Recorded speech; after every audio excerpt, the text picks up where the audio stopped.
5, 4, 3, 2, 1. They've landed. You're in the right place. Online, on the web, and on air. All over the world. Talk radio. You hear us, we hear you. Yeah, good evening, ladies and gentlemen. Welcome back to the KTPF Community Talk Show. We're here in Manchester, live in the hub. Hi to everyone. As you can see, we have somebody else in the hub with us. Now, just to let you know, we have, oh, hello, I don't know who that is, CJ Fritsky. Oh, good evening anyway. And welcome. We have a few people watching us, not many in the chat room at the moment. So don't forget, guys, we will be talking to medium Guy, where did I get Guy from? Medium Ryan Gooding from down there in Essex Way, I think he is. And he's going to be talking to us a bit later on and giving readings. Now, if you would like a reading with Ryan, then just let me know and give me a possibly Skype contact so that we can connect you two up to have a bit of a reading. We've got a couple of people who's interested in a reading. I need to check with Lisa Hall if she ever comes on, because we don't seem to have a contact with her at the moment. But we'll see what happens. Ryan will be on round about 8:45 this evening. But as it stands at the moment, we have my husband Steve. He's here. Hi, guys. We've also got with us tonight another medium. This is Jeff Knott. Good evening, Jeff. Good evening, everybody. How are you? I'm very well, thank you. Good. What have you been up to? I've been on recent ghost hunts from Stockport, Holsworth Mill. A really good night. Right. Fantastic team, fantastic clientele, if you like. Some good proof down there, so maybe chat about that later on. Yes, definitely. Yeah, we keep getting told, why don't we go there? So maybe I will have a word with you about that. And not only that, you're into your chakras as well, aren't you? Yeah, I'm big into healing, all kinds of different healing, chakra healing, Reiki healing. I'm actually a Reiki master, and we actually utilise that when we do the ghost hunts. Could use that for protection. Right, we'll probably talk about that a bit later on as well. Excellent, yeah, go for it. So, well, I don't know what you've been up to this week, guys. We was away for a week, having a bit of a chillax, weren't we, Steve? Well, we try. We try. We try. So, and... Yes, we go down to Sue's lovely aunt, and she doesn't have Sky. No. There's no internet. No. So nobody bothers us. The best way to be. What was that again, Jeff? You said that's heaven then, isn't it? Definitely. Yeah. So we just relax. We were in bed by 10 o'clock. Yeah. Yeah, that tells you something. So I have to get my little code breaker out, my code breaker book that I like doing, and sit in bed and do that. You bought a book and finished it in a week. I finished it in 2 days. Yeah, I got one of Dan Brown's. Yeah, Inferno, wasn't it? Yes, Inferno. Still on the... It's that particular one is still connected with Robert Langdon. It was a good story. Was it? Well, I finished it in 2 days. That tells you everything, doesn't it? Definitely. So we will be also talking about the latest publication that's come out this week. That's online, which you can get. What's that? Tongue-tied. Yeah, that one. There you go, John. Got her. How our friend that recommends us, his little magazine, is out online now. It is. Phenomena. Phenomenon. Phenomena. So, lovely. Right, if you've just joined us, we are just here to have a little bit of a chat about the paranormal. We also like bringing guests on for you to talk to and ask questions as well. And we just chill out, don't we, Steve? Somebody actually said listening to us is like having a cup of coffee and a chat with your friends, wasn't it? Yeah, that's probably the best thing you could say. Yeah. So it's very good. Very relaxed. I like that. Yeah. So that's what it's like. And we've also been considered to be you'll love this one, Jeff. Jeff. We've also been considered to be the Richard Madeley and Richard and Judy. In other words. Richard and Judy of the Paranormal Talk Shows. Yeah, I was going to make some comment then, but I think I better not. After Judy's appearance that time. Yeah, I'd rather you didn't as well. So, no, I won't be having a wardrobe problem. I can tell you that. Right, so on with the observations then, Steve. Oh, yeah. What have you got? I've got the first one here is one that John sent us all the way from Norfolk. He spotted this. Haunted locations in Ybor City. That's in sunny center of Tampa in Florida. Tampa Bay. Oh yes, it is a part that has a thick and rich history, Hispanic history that is, as well as a dark, ubiquitous. There you go, John. Another one for you. History that seems to hang heavily in the air. It is a smaller part of the city that has been established since the 1800s and started out as a cigar manufacturing town. At its peak, it was considered to be the largest manufacturer of cigars in the world, and there's the ability to produce millions in one day. That's a lot of cigars.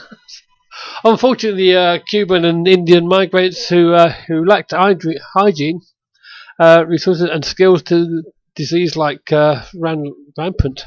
Facilities. In the early 1900s, tuberculosis epidemic hit the quaint part of town that's claimed many workers' lives as well as their families. If that wasn't hard enough on the immigrants, the residents of Ybor City then had to deal with two large fires that wiped out a couple of blocks worth of buildings and manufacturing plants on two separate occasions. The papers claimed that no one was killed in these fires, but how were they to be sure?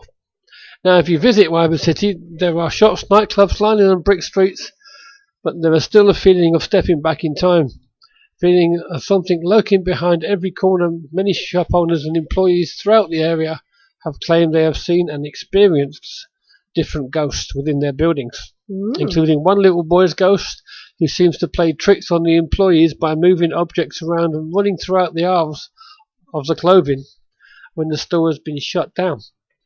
Another tale of a haunted Cuban club tells of a lady ghost in a misty dress who has been seen walking down the staircase on many occasions. Pianos playing by themselves and disembodied voices talking into the night with no one else in the building. There's a law firm located in Ybor City also claims to be haunted. Further investigations into the history of the old haunted building shows that the law firm, I beg your pardon, was first a bar and the scene of a heinous fight when the bar had first opened. The man was killed in the fight, trauma to the head. Now he can be heard talking in Spanish and walking around the law firm's buildings at night. The lawyers and employees have said that the paranormal activity died down after their remodelling and had been completed, however. If you get a chance to visit, please do. It's a lovely city and lots of history, and you never know, you might just find a ghost. That is spooky. Oh, yes. Definitely. That's spooky. Okay. I'll tell you what is spooky. What's that? Just to change the subject a minute. Good. Can you imagine you're listening to that sort of thing about these ghosts and what have you, and all of a sudden you hear, all the fours, 44. 5 and 3, 53. House! I'm just thinking about how can Andy be a bingo and listen to us at the same time? That is a good one, that one. Okay, continue. You're waiting for him to reply, are you? I've got the yawn there. I just read what you said, you can't find us on the iPhone. I know. On live stream for some reason. Here we go. The Black Country Poltergeist. Shock for homeowners. West Midlands Ghost Club investigates the mystery of a family photo which appeared out of nowhere. Residents of the Sandwell semi-detached are being plagued by poltergeist activity, and Ghostbusters believe the mystery Polaroid, and there's an old picture for you, holds the key to the chilling chain of events. Only days ago, owners of the haunted Blackheath property, already spooked by a series of X-Files encounters, were in their living room. On the floor beside them was a notebook. They left the room for minutes, returned to discover the family snap placed neatly on the notebook. In the 2 years at the property, they had never come across the photograph and do not know the identity of the happy couple proudly cradling a newborn. They could not come up with a rational explanation, said Nick Duffy, founder of the West Midlands Ghost Club, which carried out the first series of investigations at the 20-year-old home on Saturday. They immediately checked around the room, but they could not discover how the photograph could possibly appear under normal circumstances. The picture puzzle is simply the latest in a series of brushes with supernatural endured by the blacksmith couple, who have worked out put my tongue back in, have asked not to be identified. Smile on candid camera. There is an echo of something falling from the ceiling to the floor, as if someone is constantly dropping a marble. At Christmas, a decoration flew across the room at the astonished couple looked on. Strange zigzags of smoke appeared in the room and was spotted during Saturday's search. Following initial research, the 46-year-old Nick believes he's discovered the seat of the strange supernatural phenomenon. Here we go. Are you ready for this? I personally think the guy needs to experience a bit more. Only 300 yards from the haunted property lies the infamous murder house, the setting of one of the Black Country's most grisly crimes. On the 5th of February 1878, in that modest Coomswood property, Joseph Harris, fresh from a stay in the lunatic asylum, axed to death his wife Amelia and children Alice, aged 7, and 4-year-old Eva. He was considered unfit to enter a plea to the slaughter and was sent to Broadmoor. The Ghost Club founder Nick, aged 46, explains it, "In my view, I don't believe in ghosts as the spirits of the dead coming back. In my personal view, it is something to do with a given area. It's not an isolated to one property. It's a byproduct of what's going on. We have always maintained we cannot speak to ghosts. I do not believe anyone can, and we can't get rid of ghosts." That's what the gentleman believes. Good luck to him. I personally believe he is wrong, but there you go. And I agree with that. You would, wouldn't you? Yeah. Absolutely. I do Being a talk to medium. dead. Yep. Yes, being a medium. And for those of you that want to see the photograph, there you go. There's the link for you, so you can go and have a look at the photograph for yourself. It's a nice little happy couple picture. It's we're holding a newborn baby. It's a lovely little picture. Here we go. Haunted. This one. Look out for it. Everybody needs to watch out for this one now. Haunted house sellers, beware. Why? With new regulations prepared to get tougher on mis-selling property, but buyers must be told all or legal action may follow. So in other words, if you have a haunted house, you've got to tell them. The oft-cited legal principle of caveat emptor, thank you, buyer beware, may be all but finished in property sales from next month. The repeal of the Property Misdescriptions Act in 1991 last October left the market firmly within a wide-ranging consumer and business protection regulations of 2008.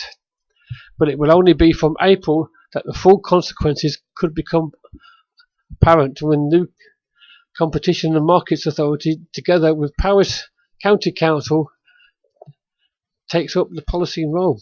So it is starting in Paris. Does that mean from now on that there'll be a double council tax? Quite possibly. They might charge you for over occupancy, but then again, they couldn't charge you for bedroom tax, could they? If you've got too many people. There goes the chance that they did. But the problem is, who would prove that? And once again, I've got a little link here for you, so you can check that one out yourself. 1 second, here we go. And as you can see, I've shortened the links again, to make it nice and easy to find it. Now here's one for you. Former Air Force officer claims UFOs were cover-up in a Mirage Men film. Former Air Force officer claims UFOs were used as a cover-up in the new UFO documentary Mirage Men. The film, which originally prepared to select film festival in June last year, will be available to rent and stream online from the beginning of March 27th. The movie is based off the book Mirage Men, an adventure into paranoia, espionage, psychological warfare and UFOs by Mark Pilkington, a British journalist and filmmaker. The book asserts that the US military was responsible for planting stories about UFOs to the public in order to conceal secret military projects. Double bluff. Yes. The film centres around Richard Doty, a former Air Force officer who served in the Office of Special Investigations in the 1980s. Doty claims he fed information about UFOs in order to keep the public from discovering classified secret projects. He also alleges that the government has had contact with extraterrestrials, civilizations, and that the UFOs are extraterrestrial craft. He alleged disinformation campaign came from the Costa UFO researcher Paul Benowitz. That account can be found in the October-November 2013 issue of Open Minds magazine. Megamen.com describes how the US government created the myth that took over the world, UFOs, weapons of mass destruction, and for over 60 years, teams within US Air Force and intelligence services exploited and manipulated beliefs about UFOs and ET visitation as part of their counterintelligence programs. In doing so, they spawned a mythology so powerful that it captivated and warped many brilliant minds, including several of their own. Now, for the first time, some of those behind those operations and their victims speak out, revealing the true story that is part Mancunian candidate and part Close Encounters of the Third Kind. I read myself the other day, this is me by the way, not part of the article, that that's exactly what they did at Roswell. What was that? That they actually said it was a UFO to hide a secret military plane that they were testing. Oh. So there you go. The question remains though, are we being duped now or was we duped then? Yeah, that's the thing. Bit of both, I think. Yes, it wouldn't surprise me. And once again, I have the link, so I shall put that on there for you. So you're not getting screamed at by a certain Mr. Mercer? No, because I keep putting links up. Keeps moaning at me because I don't put links up. And I've got evening, Bill. There we go. Now, this is one that should never have happened. People having no sense whatsoever. A Ouija session caused troubled boy to make knife threats. An autistic teenager threatened a fellow resident with a knife after a Ouija board game led him being confused and hearing voices in his head. Alistair Bartlett, aged 19, was being cared for at a supported care centre in Hatherley when he threatened to kill a fellow patient who he accused of ruining his life. He became disturbed after the two men took part in a Ouija board session and thought the victim had caused a breakup with his girlfriend, who he had met on the internet. He armed himself with a kitchen knife and used it to try and break into the other man's room at West Fishley Farm near Hatherley, while telling he was going to kill him. Police were called to the farm after Bartlett refused to hand over the knife to care workers, and officers arrested him in the barn with a weapon nearby. Bartlett escaped jail after Exeter Crown Court was told he is now in new accommodation in the Bideford area and is due to receive one-to-one help with his problems for the first time. He is due to be sentenced at North Devon Magistrates for his further incident involving a knife at the Nook Care Home in Golf Links Road in Westwood Hull, in which he threatened staff and held up a 10-inch knife. He pushed a care worker and stabbed the knife into a wooden worktop. Bartlett is now living in a bed and breakfast in Bideford, admitted a fray at West Fishley Farm, Hatherley, in January last year and was jailed for 16 months, suspended for 2 years. Judge Philip Wassell told him, "You are 19, have serious problems on an autistic spectrum, which are not going to go away. If you're going to live the rest of your life in society and contribute usefully, as I am sure you can, you need to learn how to manage your condition. You have time left to do that, and things are in place to support you that haven't been there before." Having said that, he also said that he was surprised that he wasn't charged with a more serious event of common assault, considering what he did. But this is a prime example of why certain impressionable people should not go anywhere near a Ouija board at all. Because I mean, the mere fact that he's autistic, the whole mind works a completely different way, and the suggestion part of that and everything else. What do you think, Jeff? What do you think, Jeff? I think I agree totally with that. I mean, a Ouija board is a no-no anyway, no matter how you look at it. Even the most experienced people who do use Ouija boards, there are certain protocols, procedures you need to put in place for safety. For a person like that who does have problems, have the kind of problem, it will devastate their emotional background because they live in realities, and with the way they work, with something that's out of the norm that they don't understand totally, it will play in the mind. And unfortunately, with government cutbacks, they don't have the same support that they used to do, like one-to-ones anymore. Yeah, it's another issue. It's just not there, is it? No. But now, this is a story that was told to a man who stopped to pick up a guy on the side of the road. He was in a terrible state after breaking down in tears. He told this story.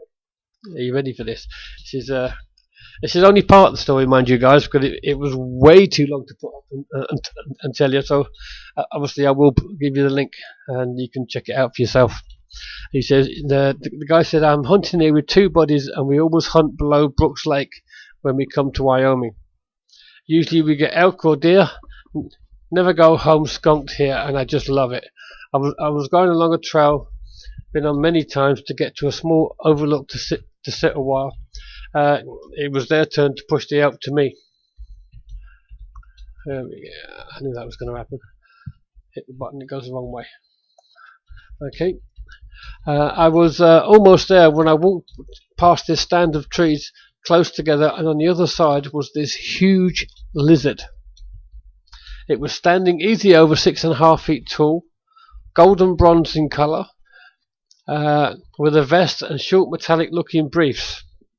Arnold Schwarzenegger. I could tell it was a male, I guess, and he had a black thing in its clawed hand. Its eyes were like cats, and it had a tail. I just stood there with my rifle in my hands, across my chest, kind of like I was frozen. I was looking into the face of death, and I just knew it. I coughed a little, and its arm with the black thing came up fast. I could hardly see it. Something hit my whole body from my feet to my head, and I fell back on the ground. I don't know if I flew or I just went backwards. It came slowly walking up to me. I could hear it, and I could only move my eyes slightly as it came into view. It just looked down at me, its mouth slightly open, making a low hissing sound, and its forked tongue slightly coming out of its mouth.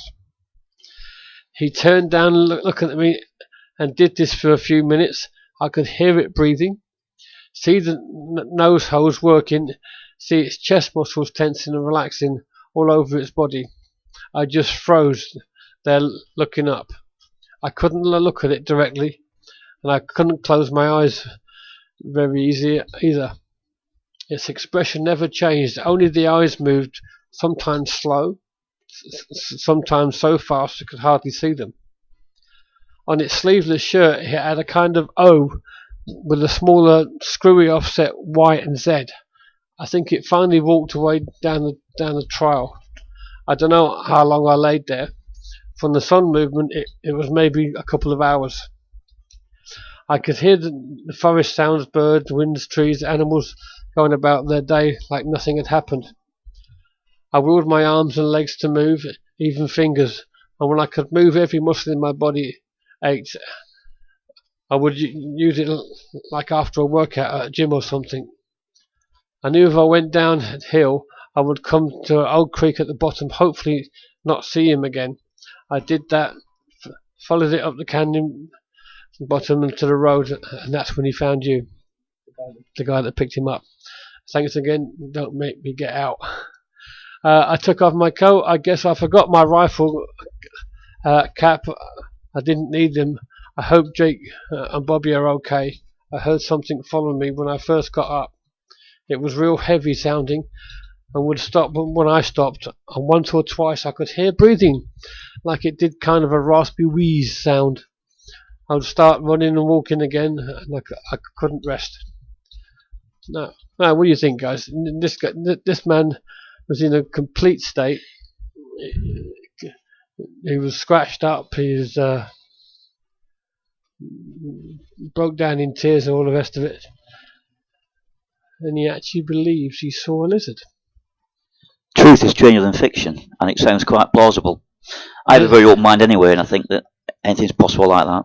Yeah, I mean there is a lot more to the story and background to it, and obviously there's a bit that comes after that. But obviously it would have took absolutely ages to read it all out. Mm. There you go. Everyone can go and look at that. They can, that, can't they? They can indeed. I've put the link up there, and that, my friends, is it for me. Is it? Yes. Oh. There wasn't a lot there this week. No, that's the trouble, isn't it? There wasn't a lot that hasn't already been covered. I mean, we're forever getting things like stuff on Mars and strange stones on the moon that suddenly turned up. Mm. I actually find that we're all very interesting. I mean, I like these sort of stories. I think most people have an open mind. The way things life's going, the way people's thoughts are. Yeah. We all want to believe there's something different out there and there's something more exciting than what we have. I think stories like that make us really realise and think that there are more things out there. It's important. Yeah. Yeah, this is it. So there are stories out there at the moment. Just to mention something about this Malaysia aeroplane. Now, there's been a lot of opinions to it and people's beliefs and stuff like that. And even though it's out there for people to talk about, you know, whether it was a UFO problem or whether it's in a portal or whatever, we're not prepared to talk about that at the moment because it is so raw in the eyes of the families as well as in the public domain. So we won't be talking about that until a conclusion has come about it. Okay, so as I say, we just want to leave that bit, but I know that it is dominant in the world of the paranormal at the moment, isn't it? It is, yeah. I mean, it's the way I look at it at the moment. We can all come up with different things, and I think it was last week I said it's before we start digging into it. It's we wait until they're found, Yeah. and there's a lot of relatives that are still hurting. This is the big thing, isn't it? Our thoughts go out to the relatives and the families, and it's very, very hard for them not knowing what's going on. Yeah. No, this is it. And it don't help. Things keep coming up that it's been found. No, when it actually hasn't. I mean, John said to me this morning, I hear they found the plane. I mean, well, they didn't a couple of hours ago because they were still talking about still looking for it. This is it. But somebody had put up that it had been found, and it hasn't. They found lots of flotsam and stuff, and there was pictures of a Chinese ship that was netting stuff out of the ocean, but most of it was just rubbish. They hadn't actually found anything that actually connected to the plane. What I would like to comment on is that all the nations are actually helping to try and find it. I think that's amazing, and that's one thing that we need to look forward to, that people are communicating together, helping each other, and uniting the world as a universe and a universal world, and that's what we need more of. Yeah, but no disrespect, but it's bloody annoying when they can't do it when there's a war. Yes, that's it. Yeah. But that's a different show altogether. Absolutely. I had the song going through my head when he said that. Oh yeah. What the world needs now is love, sweet love. Yeah, all right. There's no truer word said in jest. No. We cannot have singing on this show because YouTube will just get rid of it. Excuse me. We Copyright. can. No, we can sing. We just can't play the music. Oh yeah, I suppose so. But would you Try and sing. but would you really want me to sing? Well, anyway, back to tonight's show. So, and as I say, we've got Jeff Knott with us tonight. He is a medium, and he's going to be talking to us about himself. So we're going to start off with you, Yes. Jeff. Okay. Now, how long have you been a medium? When did it all start? Everyone hears about the 4-year-old and all this, that, and the other. Yeah. Are you different? I'm certainly different. No question about that. That's insanity, I think. I've known from being obviously early age that I was different, but I've always been empathic. Now I could walk into a room and feel emotions and didn't understand it. I could feel sad or happy and not knowing why. Just a change of a hat. Yeah. And I went through later life, I think like 25 years ago, I actually started taking it all serious by developing. I mean, my dad actually had a heart attack, and I went to see a lady called Irene Nediman, which is a well-known medium. Lovely lady, very, very good. And her words to me were, well, heal him. I hadn't a clue what to do. I hadn't a clue. Yeah. But that night, I had a visit from my nan. My nan had been dead many years, and she's one person I really trusted more than anything else. She said, look, you come to me. So I wasn't frightened, because it was my nan. And she actually said, look, you need to do this, you need to explain what to do, how to go about it. And by doing that, I gave my dad healing thoughts out, and Dad lived many, many years later than that. I mean, sadly, he died 3 years ago of cancer, but he still lived 20 odd years more than he would have done. I'm not saying it was me who did it, but I certainly made a difference. So that made me think more than what's out there, more than just living. So I looked then at different options of learning to develop my abilities. I won't say the gift, ability, whichever one they call them, but I actually learn to increase them. So I learned how to heal. I became a Reiki master. I became a spiritual healer. I also became a medium, and actually taught mediumship. I taught healing. I ran development circles, and obviously I do ghost hunting as well. So I've got the full spectrum, and it's a big hobby. It's a big enjoyment of mine. I just like to help different people, and that's why I do it. What I do, I don't do it for the fame. I do it because I like helping. Yeah. And that's why I am here today. Okay. And you talk about your Reiki. What actually is Reiki? Reiki goes back many, many years from Japan.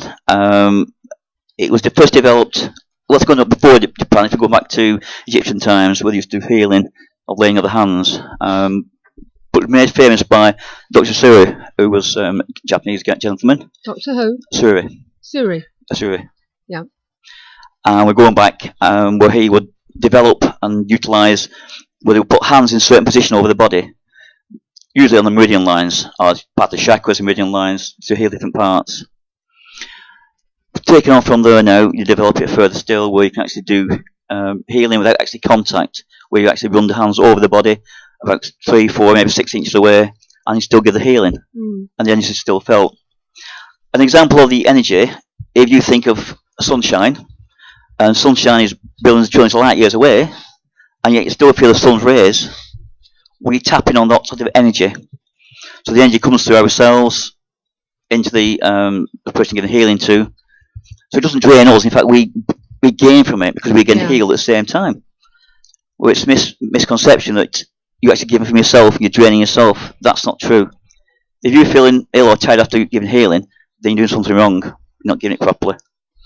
It's a fact that it goes through you into the person. It's very effective. Yeah. It's good for anything from headaches, stress, anxiety, aches and pains, internal problems. You can't guarantee anything. You can't guarantee it will cure anything. But it certainly helps in more ways than one. Now, sometimes you might have more than one problem. Say, example, you have a physical problem, your arm might be aching.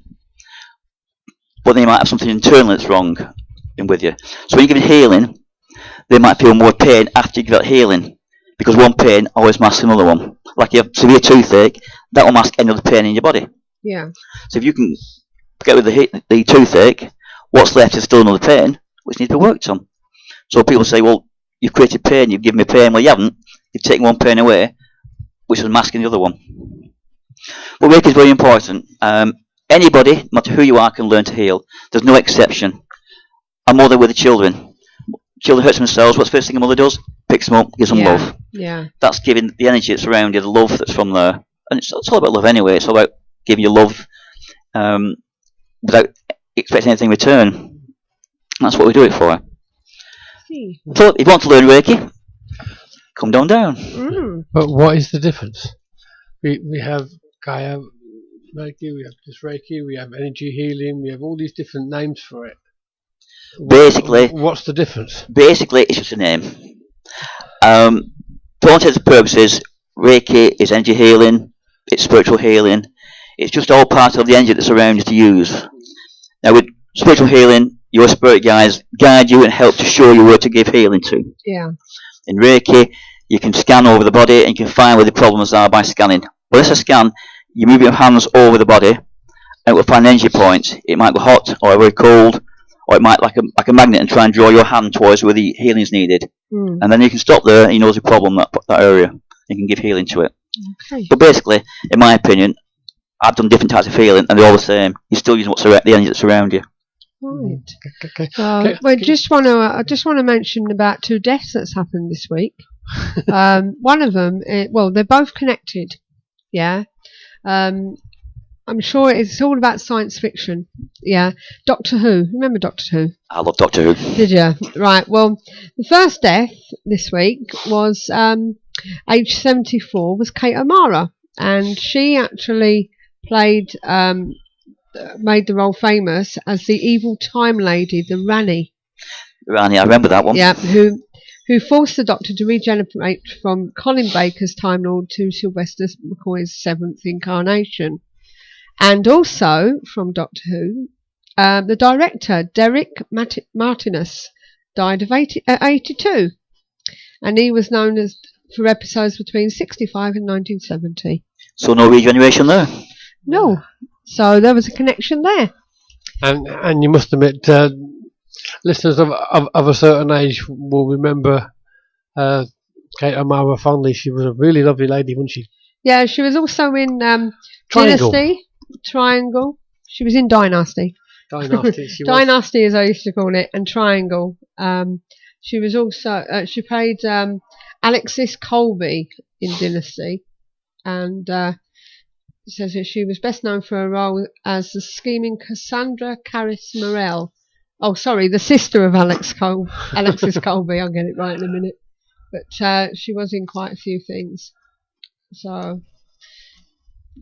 must admit, I didn't like Sylvester McCoy as the Doctor. No, it wasn't my favourite one. He was a bit stupid. Tom Baker was my favourite, and Peter Davison. No, Bill Pertwee. Bill Pertwee. Not Bill Pertwee. That's his brother. I'm sure it is. No, Bill Pertwee. It was Bill, yeah. Yeah. Was it really Bill? Yeah. Well, it was his brother. I'm sure it was his other. I can't remember now. I'm going to have to Google that now. I'm sure it wasn't Bill. I think that was his brother. Sadly, I've watched every single episode from day one when it first came out. The day of the Daleks, going onwards. Doctor Who. So you'll remember John Pertwee. John. It's John Pertwee. It is John Pertwee, and Bill Pertwee was his brother. Yeah. So you He was in news recently. so you'll remember Mr. Hartnell. Yes, I do. Yeah, Oh, yeah. William Hartnell. Yeah. Yes, I remember him now. I don't remember the him. very first Doctor. Yes, he was. Long white, grey shirt, well, white hair, black and white then anyway, so that's... It was indeed. You're showing your age there. Yeah, I'm only 21, you wouldn't bother, would you? Oh, dear me. Yes, Bill said it was John as well. And just want to reiterate that those that are actually in the hub at the moment, or in the chat room, I always call it a hub, just in case we missed you all. We're doing a say hello again to CJ Fritz, and we've also got Andy707, and we've also got Bill7.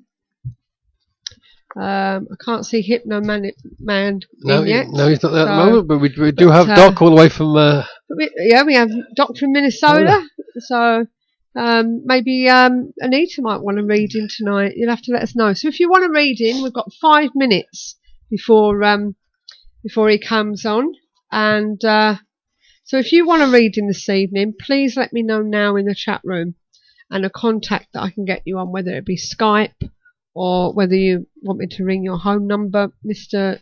MN Pig, to give you a reading. So, because I still have your English phone number, I'm sure I do. So, you'll have to let me know. And obviously, if Anita wants a reading as well. So, let me know in the chat room, anybody, and we'll see what happens. As I say, he will be with us soon. Yeah, I mean, no offence to anybody that's ever given me a reading, but to be honest, it's been rubbish. Really? It's been so bits and pieces. There's nothing ever been anything specific. It's been so coincidental in anything that's come up, and stuff that could basically fit just about anybody. So nothing tangible for you? No, nothing at all.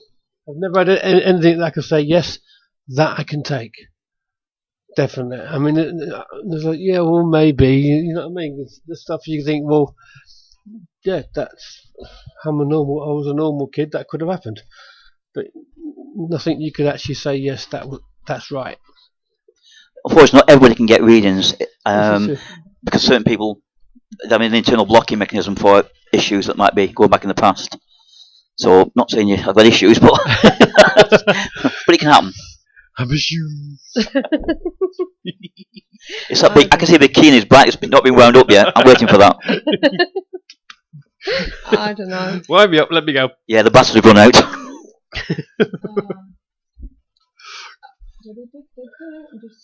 I'm an old soul.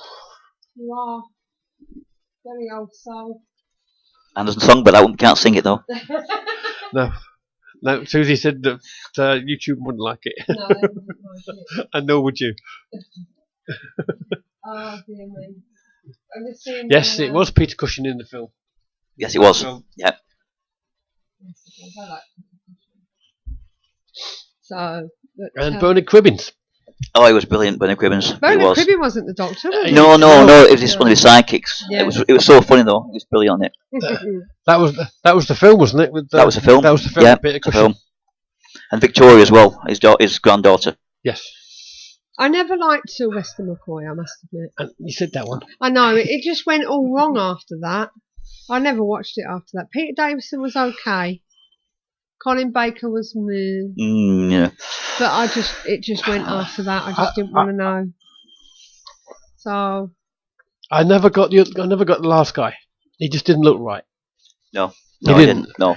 He just didn't. Can't remember his name. So, but anyway, that's how much he was. How good he was. That's the sci-fi out of the way. Yeah, but having said that, we're not Doctor Who fans. So, but I did like the first two when it came back. That was a lot grittier, and kind of made more sense. I think Steve Moffat's took a different direction. He's a writer. And I think that's why he's trying to get more of a different audience now, more of a younger audience, more of an appeal to audiences. But I still like it. Trying to soften it up a bit. Matt Smith was the last one, apparently. Anyway, let's get off the science fiction. While we're waiting for Ryan to be ready, I just want to let you all know next week we've got Steve Johnson on the show. No, he's not from Norfolk. And are we on about Matt Smith from Norfolk? Probably. Steve Johnson is a prophetic seer. Not pathetic, prophetic seer. He's we're going to talk to the man who dreams the future. And in the hub in the evening, we're going to have joining us Steve Mera, BSc, parapsychologist. So that should be a fun night. So it should be good. But he's ready when you are. Right, okay, let's give this guy a ring.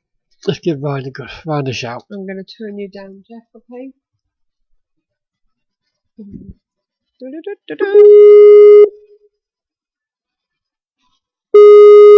Hello, Houston. Hello. Oh, hello. Hiya. Hello, how are you? Not too bad. How are you? I'm good, thank you. Good, thank you. Good. How are things since we last spoke? Obviously, you had to reschedule our last show. Hope everything's all right now. Yes, everything's fine. All good. Oh, good. So what have you been up to then, Ryan? Busy. Just completed an event at the Sugar Hut, which was pretty good. Had a guy come over from the USA to come and do some development with me, so that was good as well. Yeah. So yeah, just lots of events, lots of readings. So yeah, busy stuff. Now, when you... Excuse me a minute. Cat. Sorry, I had the cat join me then. When you it's a very homely show. This.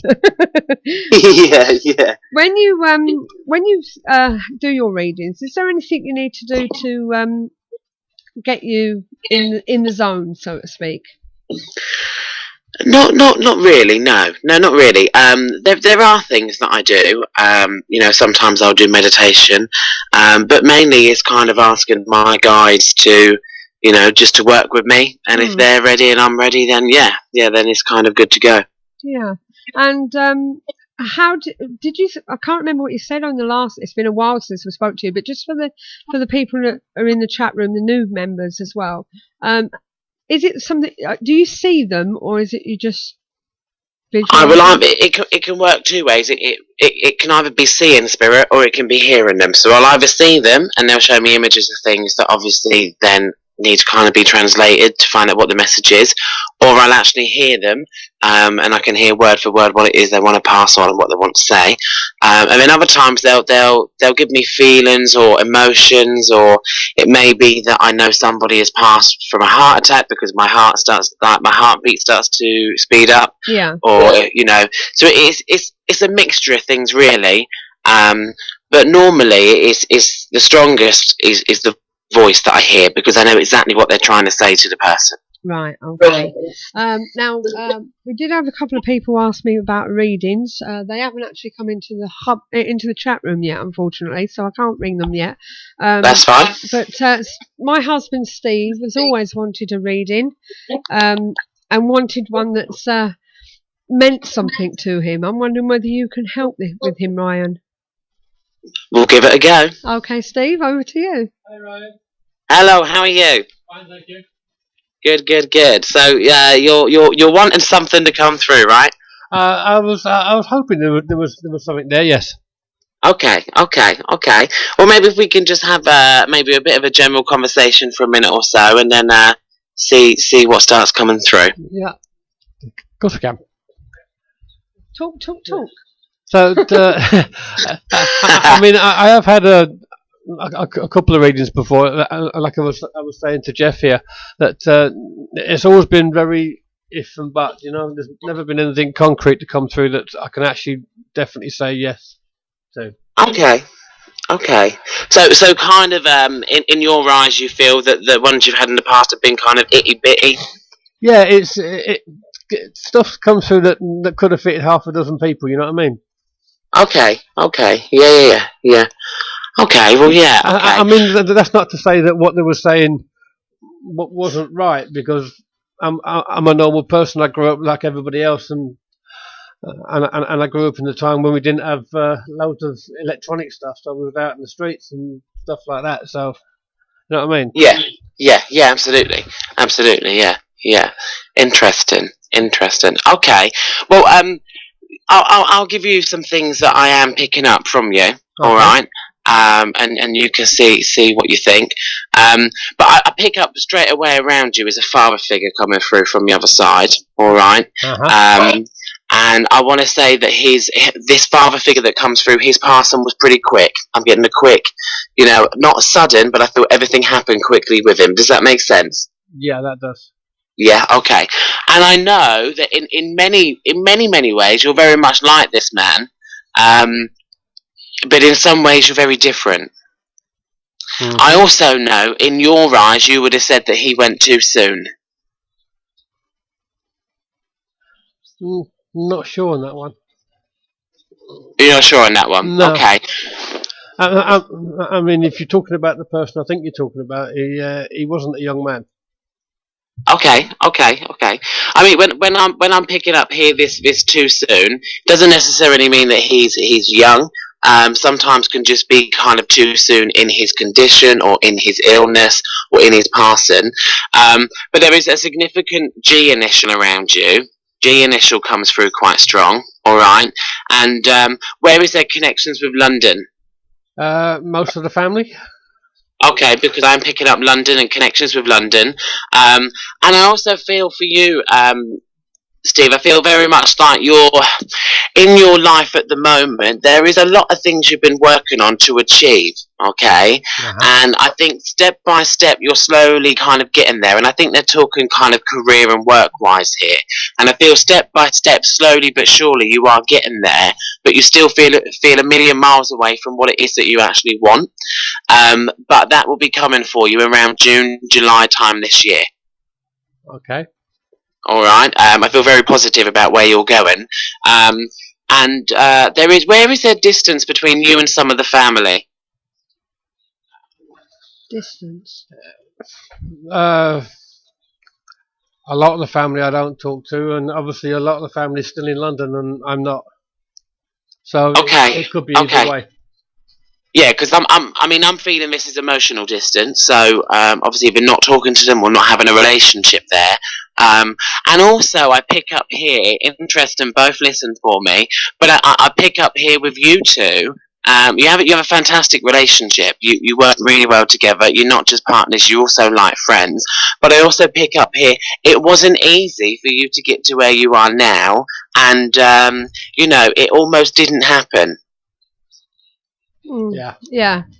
Does that make sense? Yeah. Like if you go back to the beginning of you guys meeting, that almost didn't happen, and thank God that it did. Thank God it did, because I think you've got a very positive relationship, and I get a really great vibe. I know he does your head in, all right. I know he does your head in, but I get a fantastic vibe of you two. You're very understanding of each other, all right. Yeah. And I don't know if there's a 12th of a month, because the number 12 comes through strongly for me.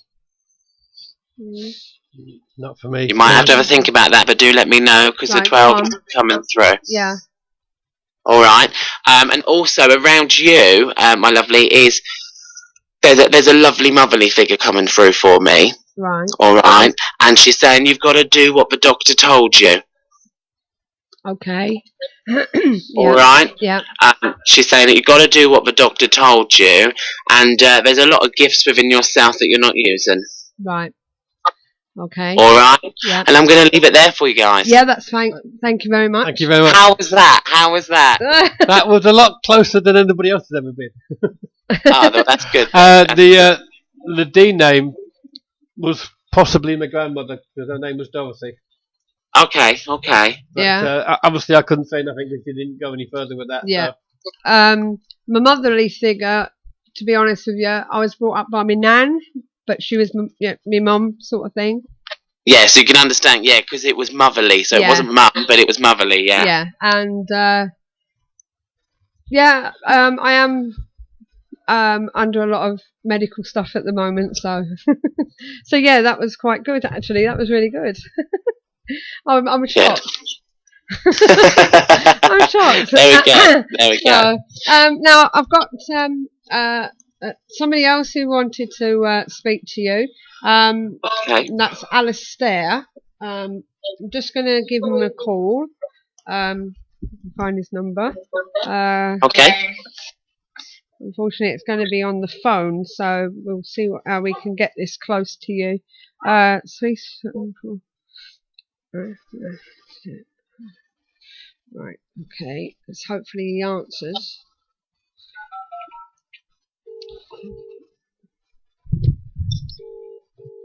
Pick up the phone, Alistair. Hello. Where are you? Speak to me. Speak to me. Hold on. Let's turn you up. Right, can I borrow your mic, please? Let's hope you can hear this okay. Oh, God, don't do that to me. Where'd you go? He's having problems with all these bits of equipment at the moment. Talk to me. Talk to me. Hello. Oh, thank God for that. Right, okay. I don't know whether you can hear him okay, Ryan. Can you speak, please, Alistair? Oh, my God. He's having problems on his phone. I don't think we're going to get hold of him, to be honest with you. I'll be honest with you, it's not the first time. I'm constantly having problems with electrics. He's had problems all day with his... Try speaking to me again, Alistair. It's not doing it. I'm sorry. Are you there? Yeah. Right, every time he says yes, he's gone. Hello. Right. Hello. Hello. Hello? Hello? Can you hear him now, Ryan? Speak, Alistair. Hello? Speak Hello? to Can me. you hear me? I can hear you. Can you hear me? Yeah. Yes, I can hear you. Okay. I can hear you vaguely, but I need to hear your voice just a little bit stronger. Okay, yeah, I can just about hear you, Ryan, yeah. I'm finding it very difficult. Yes,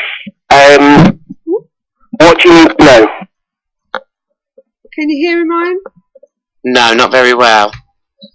I can hear mumbling, but not much more. Hang on, let me try something. Hello, can you hear me? Can you hear me? Hello? 1 second. 1 second, Alistair. Right, speak now. Hello, can you hear me? Oh, I can hear you now. Oh, good. Oh, that's good, I can just about hear you. Yeah, I'm having so many problems with technology, and loads of things seem to be going wrong. I don't know if I'm attracting bad energy into my house at the moment. Interesting, because I always say, as a reply to that, people that are around me a lot, they know that me and electrical equipment, anything technical, we don't go together, and I think that's just the interference of energy. So it doesn't necessarily mean that it's negative energy, but it could just be that there are people there that are trying to come through and trying to communicate with you. Hang on a minute, Ryan. Can you turn your thing down, Alistair? Yeah, I've turned it down, yeah. Oh, good. Right, carry on, Ryan. Sorry about that. So yeah, so you're noticing a lot of electrical things around you going wrong. Yeah, I've just had extremely bad luck this year. My telly's gone, my mobile phone keeps on crashing, my laptop's crashed, my phone seems to, the house phone seems to break down, the shower's just gone, slates came off the roof, it's just one thing after another, Okay, at the moment. Alistair, who's the female figure around you in spirit? And I want to say that this lady, she's not elderly as she comes through. She's not a child, but she's not elderly as she comes through. Oh, sorry, can you speak up? I can't hear you. Right, hold on. Who's the lady that comes round to you who's elderly, did you say? Not elderly. No, not elderly. I've got a female coming through here. She's not an elderly figure, but she is an adult. And I'm seeing that she had, completely opposite from when I was talking to Steve. I'm seeing a slow passing here, and I want to say I'm seeing cancer. Right, okay, a lady that used to come around to me. I think I know who you're talking about, yeah. She's passed. You would understand this lady passing with cancer? Yes. Yeah. Can you also understand for me, but were you around her a lot towards the end of her life? No. Okay. It could be one of two people, actually, yeah. Okay, because I'm seeing you around this person a lot towards the end of her life, but the thing that's important here is she's not an old lady. She's not elderly at all. She would have passed in people's eyes before her time. No, I don't understand that. You don't understand that? Okay, keep hold of this for me, alright? Keep hold of this. But I feel also with you, at the moment in your life, you're going what we call it a wheel. There's a wheel of change that I'm being shown here, where there is a lot of changes coming up in your life. Good. Okay. Why do I feel like for you, life has changed already quite a bit in the last couple of years, but not necessarily in a positive way? Things seem to change all the time, to be honest. It's been quite positive the last 2 years, yeah. Okay. Before that, it was quite negative, yeah. Okay. Because I feel like you're in the right place. Nothing bad around you to worry about. I feel like you're in the right place. You're not where, again, it's it's like you're climbing up a mountain. You're not at the top of that mountain yet, but you're along your way up. Right, yeah. Okay. Now, who is the female S initial around you? The female S? Yeah, S for sugar.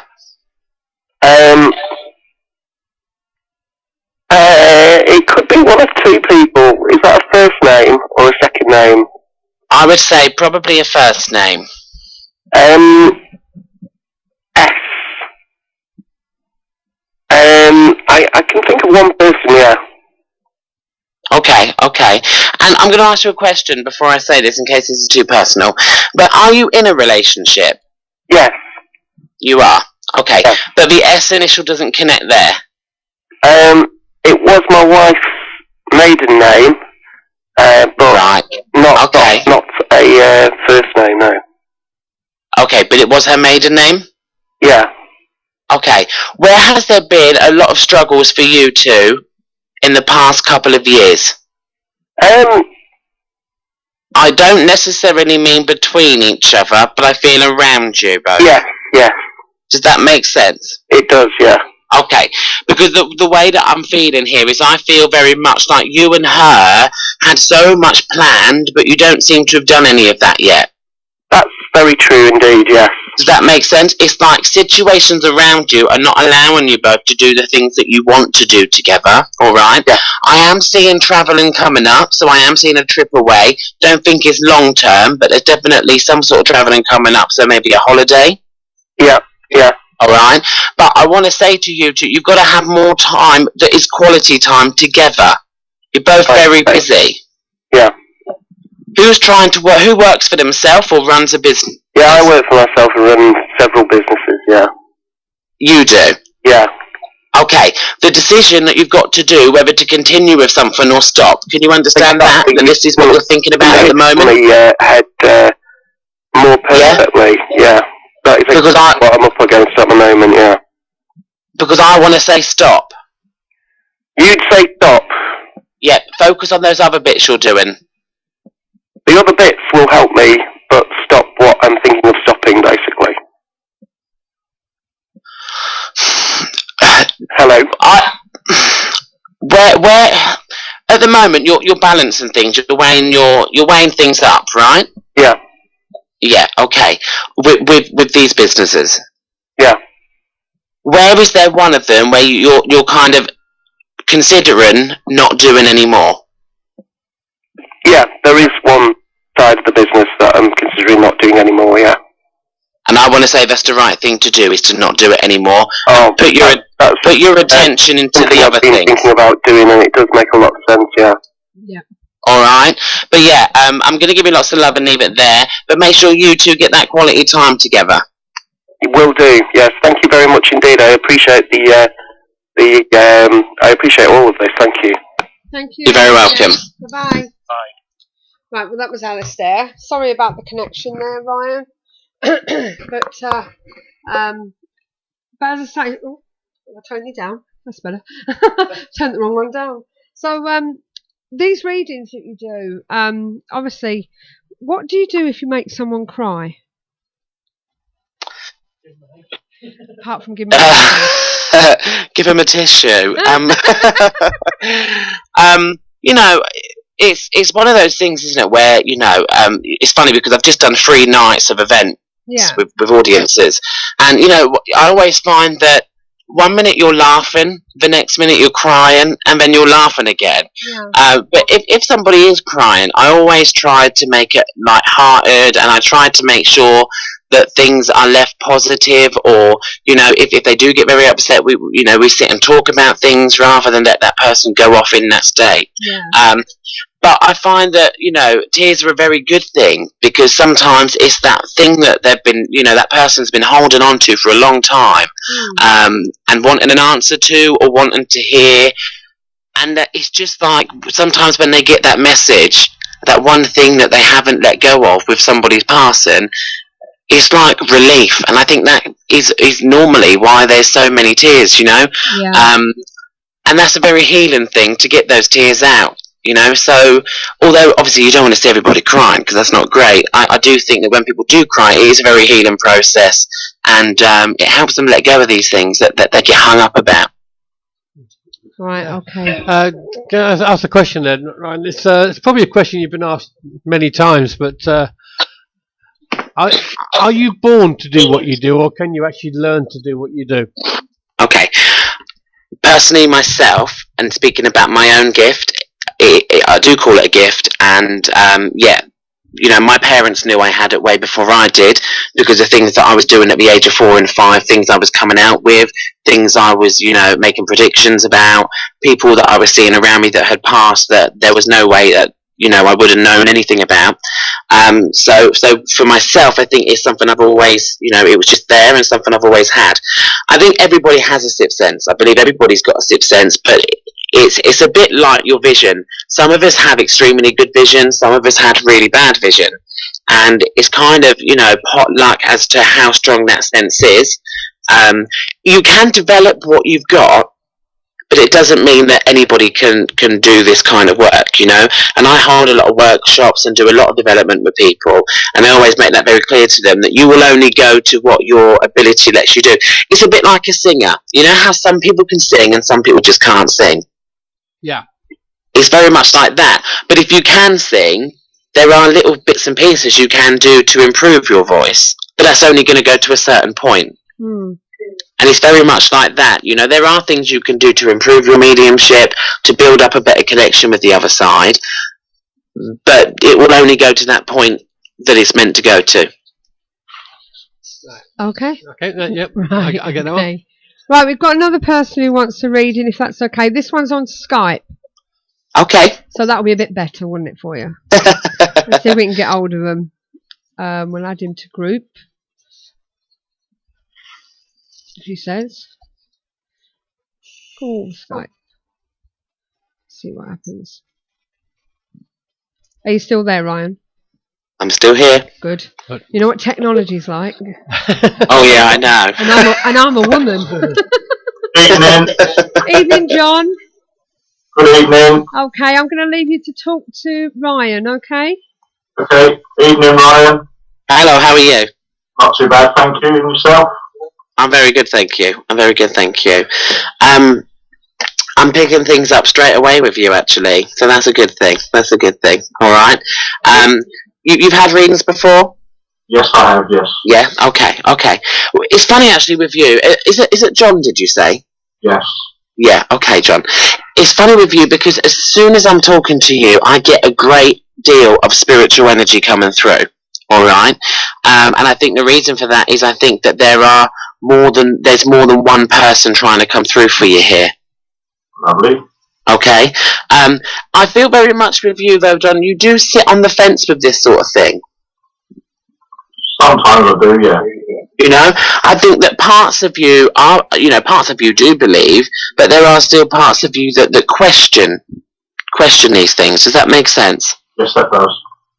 Why is this female voice saying to me, and I'm not sure who she is yet because she's not telling me, but the first thing she's saying to me is she didn't want to leave you as soon as she did. I'll have to think about that one. Okay. John, can you understand for me that you were very independent very early on in your life? Yes. Does that make sense? Why do I feel that childhood for you was challenging? It was very challenging, yeah. Okay. And could this female figure would have passed when you were a child? In my late teens, I would say. Okay. Because you're talking about you haven't, I feel like you looked after yourself. You almost, if you didn't do it, nobody else was going to. Yeah, I can take that. You can take that, yeah? Okay. Now, where is there around you, John, significant to either this female figure or somebody close to you right now? Where is there either a birthday or passing in September?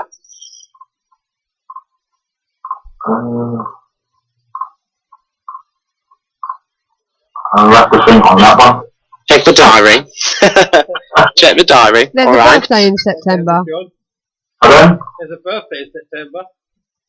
Is there? Yeah.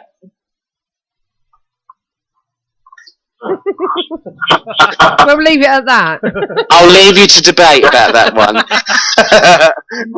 But also, John, can you understand for me as well? The other thing I want to say to you here is, where is there a birthday coming up in the next couple of weeks? Because I'm getting birthday wishes to pass on. Next couple of weeks. Want to be coming soon because they're giving me birthday wishes to pass on. I'll have to think on that one. Okay, think on that. And I do see that there are those changes at work that you're expecting. I'm seeing them happening. Lovely. All right, and I feel like financially that will improve things for you. Okay. Okay, I feel you're putting a lot in, but not getting out what you should. Yeah, I can say. All right, and I feel like you really feel that at the moment. Yes.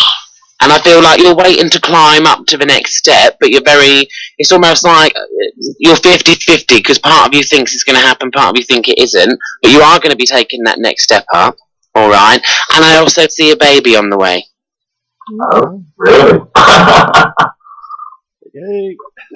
Does that make sense? No. What, the baby part?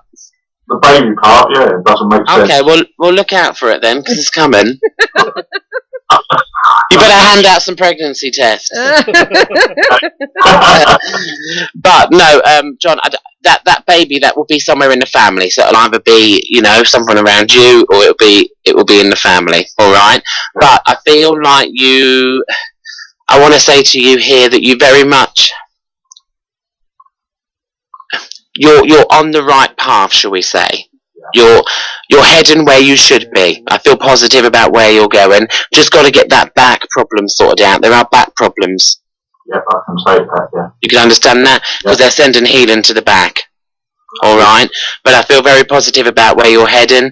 And good luck with the baby. And I'm going to leave it there for you. Thank you, Ryan. You're very welcome. John, speak to you later. Okay. Yeah, John, can you hang up? Otherwise, we'll cut the wrong one off. Yeah, I will do. Well, there you go. The birthday in September. That's in and around John would be me. There we go, look. So, and we do know of a birth in the family, but John wouldn't particularly know them. Yeah, but it is in the family. It's in the family, and it's due in 18 weeks. Yeah, and the birthday that greeting you is on about in the next couple of weeks. Could it be possibly 4 weeks' time, roughly? It could be, yeah, but it's going to be one that's coming. It's going to be one that people are talking about, or we know it's on its way. And right, okay, because my sister, it's her birthday on the first week of May. Okay, yeah, it could possibly be that, because that's just over a month, right? So yeah, that could.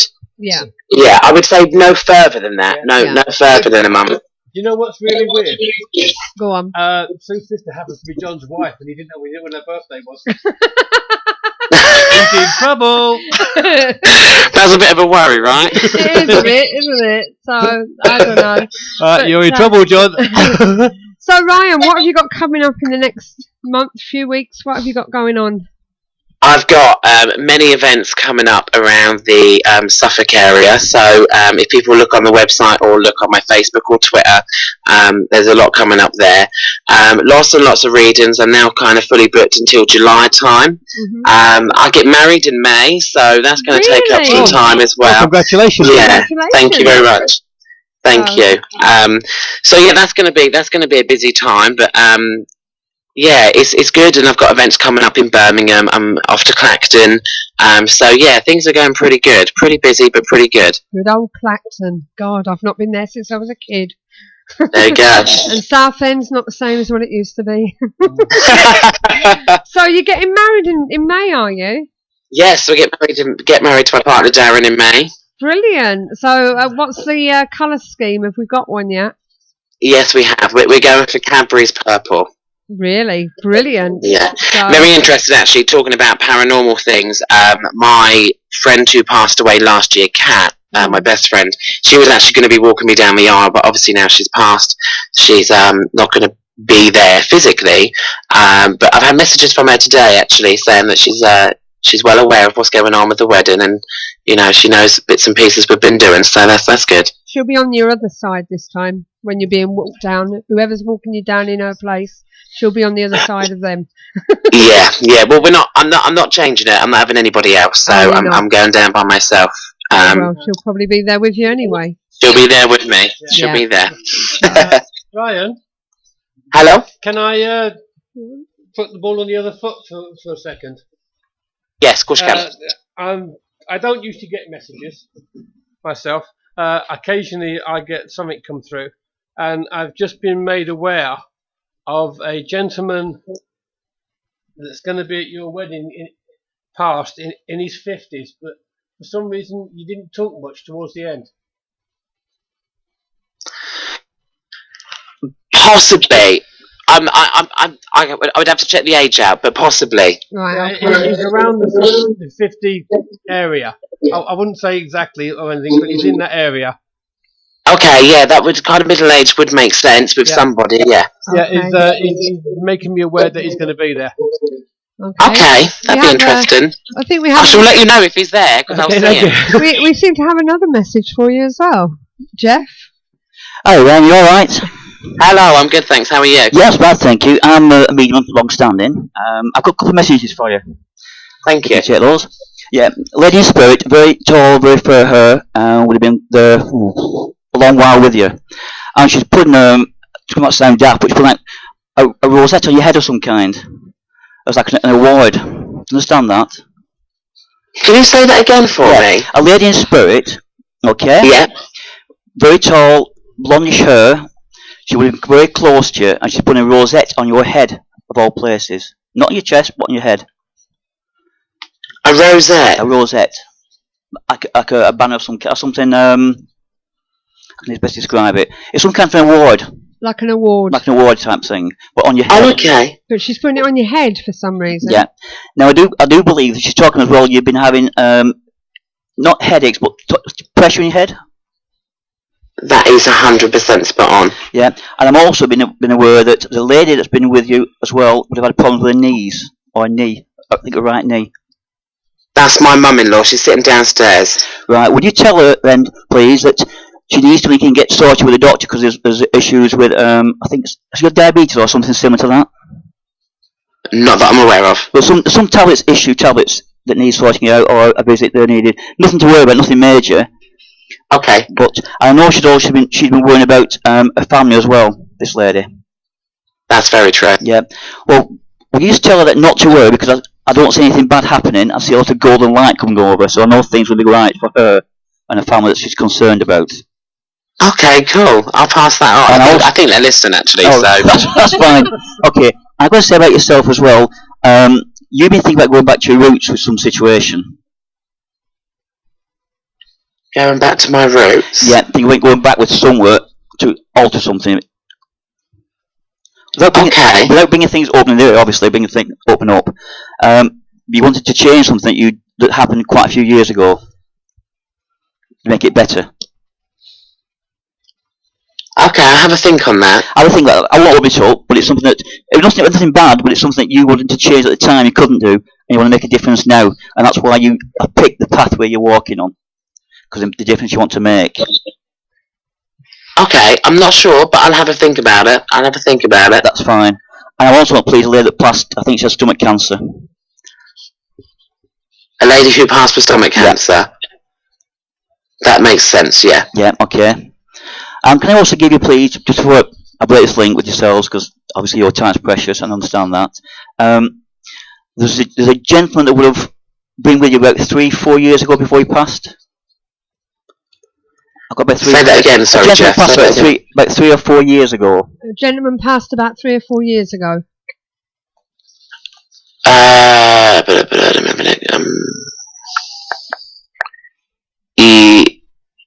Yeah. Okay, well, can I just say that he's walking with you now, and he's talking about being very proud of you. There's something that you achieved that he didn't think you would have achieved, and he's so proud of you. I don't know how he links in with you. I don't know his relative or somebody that would have known you've known well, but he didn't. Okay. He didn't think you'd have made what you've done, and he's so proud of you. Okay, thank you. I look towards the 18th of August, something very special for you. Good luck with that. August? 18th. The 18th? Yeah. Oh, okay, I look forward to that. Thanks, Ryan, for listening. You never expected this, did you? Do you know what? It's nice to have a message myself. I bet it is.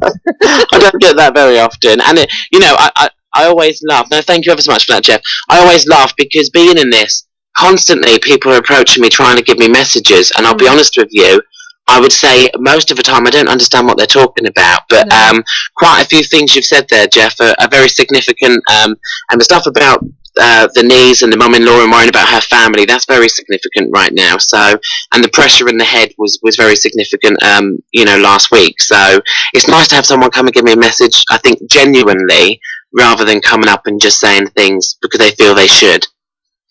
Can I just ask you, being a medium, if you have messages for yourself, do you, in a way, think, is that what I want to hear, if you understand what I mean? Say, for instance, there was somebody you missed and you'd like to hear from them. When you hear from them, do you often doubt yourself and think to yourself, am I really hearing that, or is it what I want to hear? That's a really interesting topic, because there are times when I'm picking up things about myself and I think, I do think that sometimes. I think, that's what I want. Are they just showing me that because that's what I want? And they're trying to say that they know what I want. But then another thing is, for the past couple of months, I've been having a lot of dreams. I'm a smoker, and I've been having a lot of dreams about giving up smoking. Yeah. And today I've gone out and bought an e-cigarette because I feel they are telling me that I've got to stop. And that's not something I would want to hear. That's the last thing I want to hear. But, so they do tell me things I don't want to, that aren't necessarily positive. Right. Well, that's good then, really, isn't it? You've answered the question anyway. And I'm glad that you've managed to come on tonight and do some readings with us. What I would like you to do, if you wouldn't mind, is if you can keep me posted on all your events, and then I can advertise them for you. That would be brilliant. Okay. So. And you guys are down in Kent, aren't you? No, we're not. You're not? We're in Manchester. You're in Manchester. Oh, I need to get up there. I need to come. I don't know why I thought Kent. Probably another one I've got coming on. But no, Manchester. We'll have to get an event up there. I'll tell you what. You may have thought of Kent. I was actually brought up in Chatham. Okay. And Steve was born in Sheerness. Oh, okay. So that's the Kent connection. Oh, okay, because I keep thinking Kent. I'm like, Kent, let's go to Kent. But no, great. I'll definitely do that. That'd be brilliant. Thank you. Andy wishes he was in Kent. Yeah, Andy wishes he was in Kent because he's in Essex. So, and he keeps telling us to go down there. He wants us to do the show from his living room. Oh, lovely. I don't know. So, yeah, keep us informed. And if you ever do come up to Manchester, let me know, all right? Yes, definitely will do. Andy's asking what you're doing up here. So, I don't know. It means Ryan. So, what are you asking, Andy? Me or Ryan? What's he doing up there? I don't know. He's asking a question. I think he don't know why I'm up there, up here. Oh, right. He's asking why am I up here when I'm a southerner. Oh, okay. It's family. My fault. So, thanks again, Ryan, and all my love to Linda and to your partner Darren, and all the best for your wedding. Thank you very much. Lovely talk to you guys. I wish you all the love in the world, the both of you. You too, and I'll speak to you all soon. Take care. Good luck. Bye. Take care. Bye. Bye. Well, that was Ryan, and he's getting married, which is nice because the thing came in yesterday at midnight, didn't it? It did. Yes. Yeah. Anybody can marry now. It's fantastic. Still not in the church though, unfortunately, but no, it's a good start. I don't know, but anyway. And he said, "I guess I'm too late for the reading." I did ask you. Well, you are for Ryan, but we do have Jeff here. Yeah, Jeff might be able to give you a ring. I'm happy with that. Yeah, maybe. Yeah, do you want to give us a ring? So, and he'll be able to talk to you and tell you what's going on. Or something. I was offline. Oh, right. But we can still give you a reading because Jeff's here. So he'll be able to give you a reading.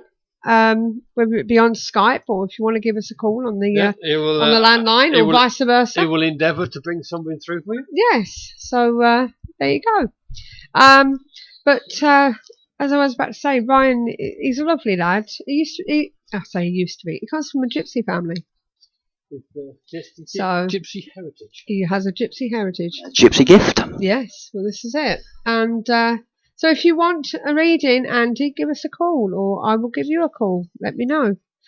And somehow give me your phone number so I can ring you because I've forgotten it. Give me it on Facebook. So, but yeah. What you like? I know, bro. I don't know everyone's number. I frightened Alistair this evening when I rang him. Didn't I? You did. Well, oh, I beg pardon. he said it's okay, pass this time. So, let's see where Tim is, because he'll be coming on soon. Yeah, because so yeah, we will. There he is.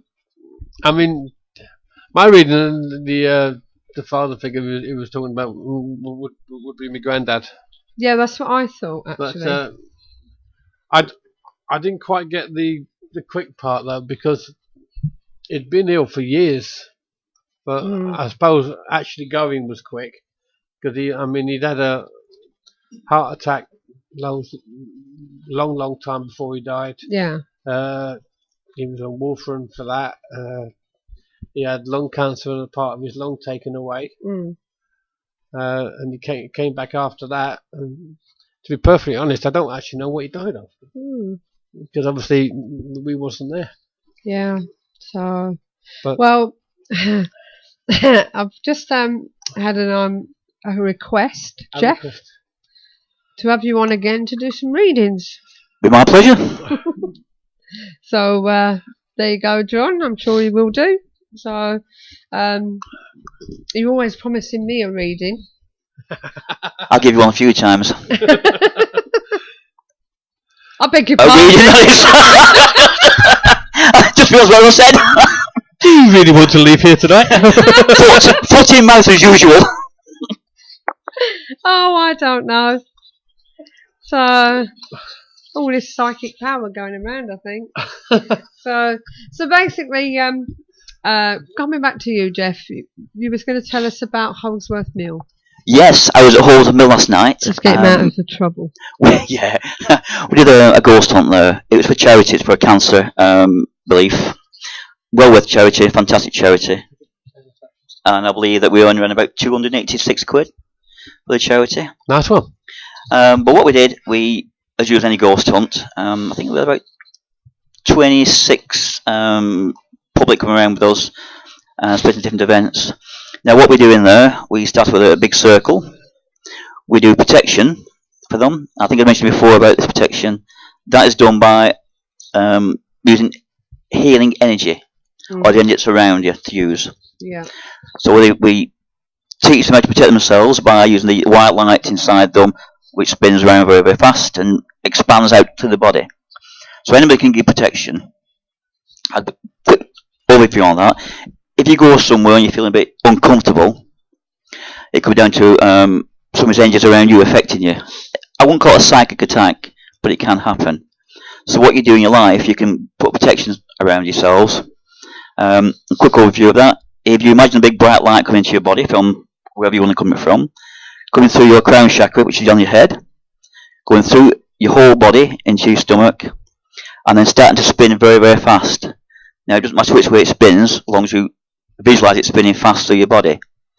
What will that will do then? That will start to expand inside your body and spin outwards.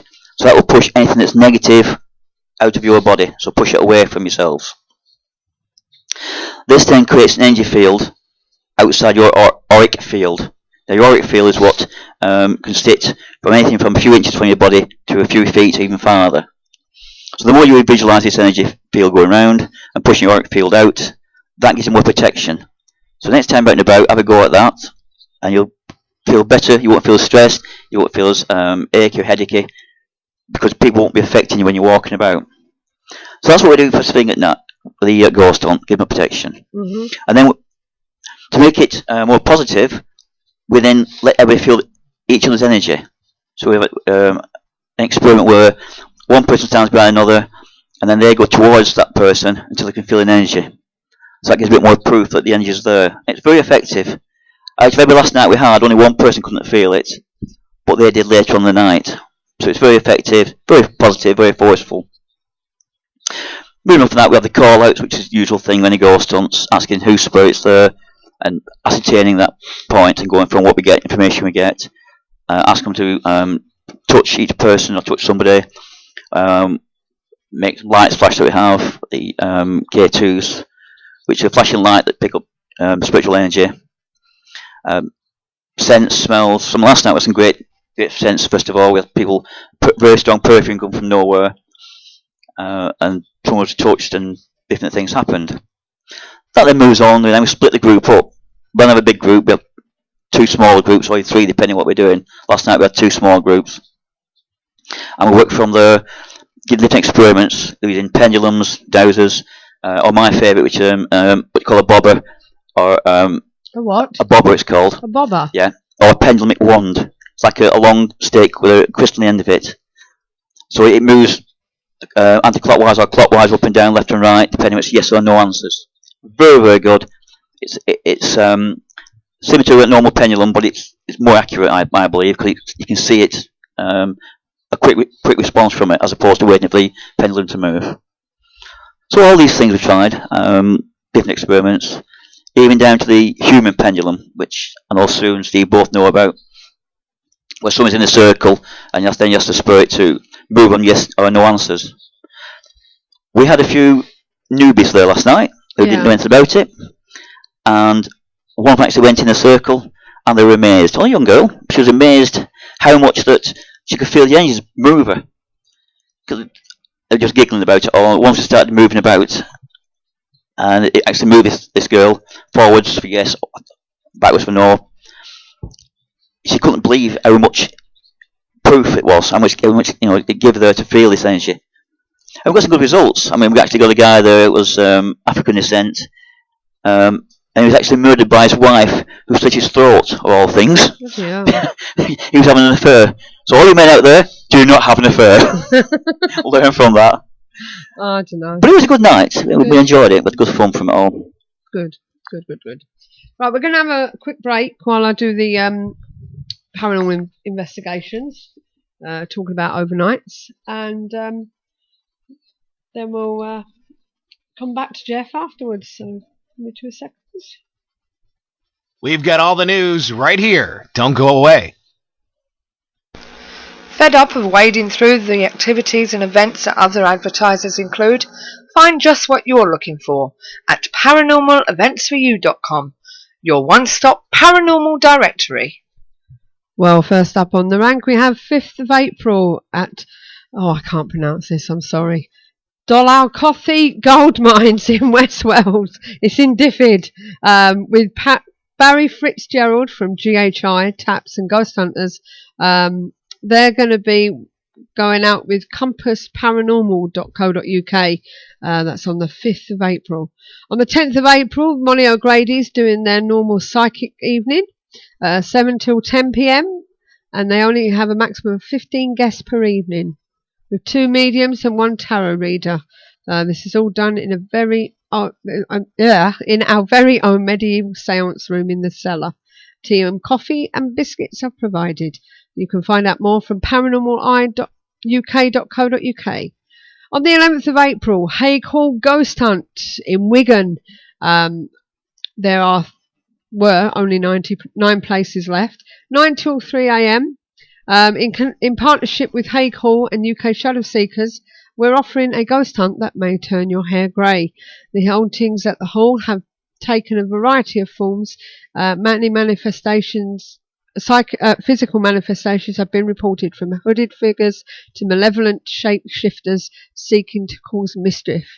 There's a story that they were telling us about, wasn't there, Steve, that this body was found bricked up in the fireplace, wasn't it? Yes, it's supposed to be the guy that at the hole is supposed to murder his wife. Yes. So you can find out more by contacting Hague Hall on 01942 832 895 or visit boxoffice.wlct.org for more details. Be warned though, there is a booking fee on top of the web and phone transactions. 12th of April, Carew Castle in Tenby. Compass Paranormal are going there to the magnificent castle, which has a history spanning over 2,000 years. The 7th of April, the 17th of April, they're back at Molly O'Grady's. That's paranormaleye.uk.co.uk. And on the 19th of April, Compass Paranormal are doing the London Tombs and London Bridge in London, of course. An attraction by day and a very genuine and eerie atmosphere by night. 19th of April, over in Staffordshire, Cyanide Ghost Hunt with Richard Felix, and also working with medium Ian Griffiths.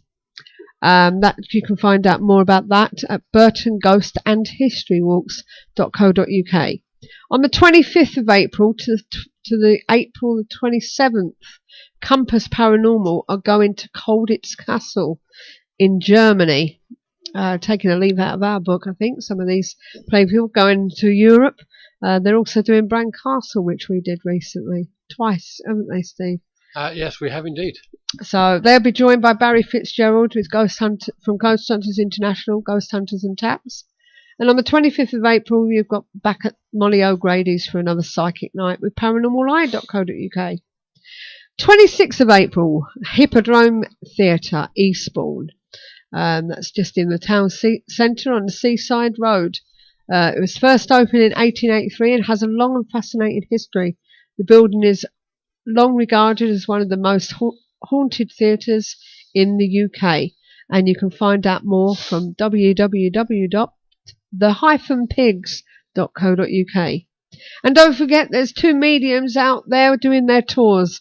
You can see Tony Stockwell doing his tours over the next few weeks. Find out more at tonystockwell.com, and also the 2014 Enlightenment Tour with Derek Acora. Check out to see where they're appearing near you at derekacora.com.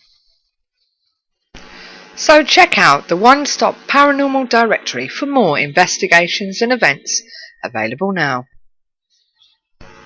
ParanormalEventsForYou.com also offers banner advertising for only £10 per year. See our website for more details. ParanormalEventsForYou.com, your one-stop paranormal directory.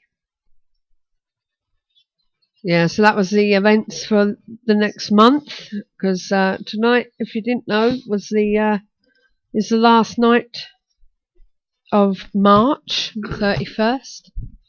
No, it's not the 31st tonight. Sorry, tomorrow is the last night of March. Today was Mother's Day, the 30th. All clocks have gone forward, which I nearly forgot about. Yes, you did. Fortunately, your phone didn't forget. No, my it did phone it automatically didn't for you. And I've just been talking to Andy. He said if you want, he'd come on next week and have a brief conversation on the phone about his investigation at Coldhouse Fort. Why not, Andy? Why not? Will be interesting to find out about that. See what happened. So he was saying that's where he saw his first ghost. Oh, really? You'll have to tell us a lot about that as well. When was the first time you saw your first ghost? My first ghost when I was a child. Just appeared from nowhere, as they do, of course.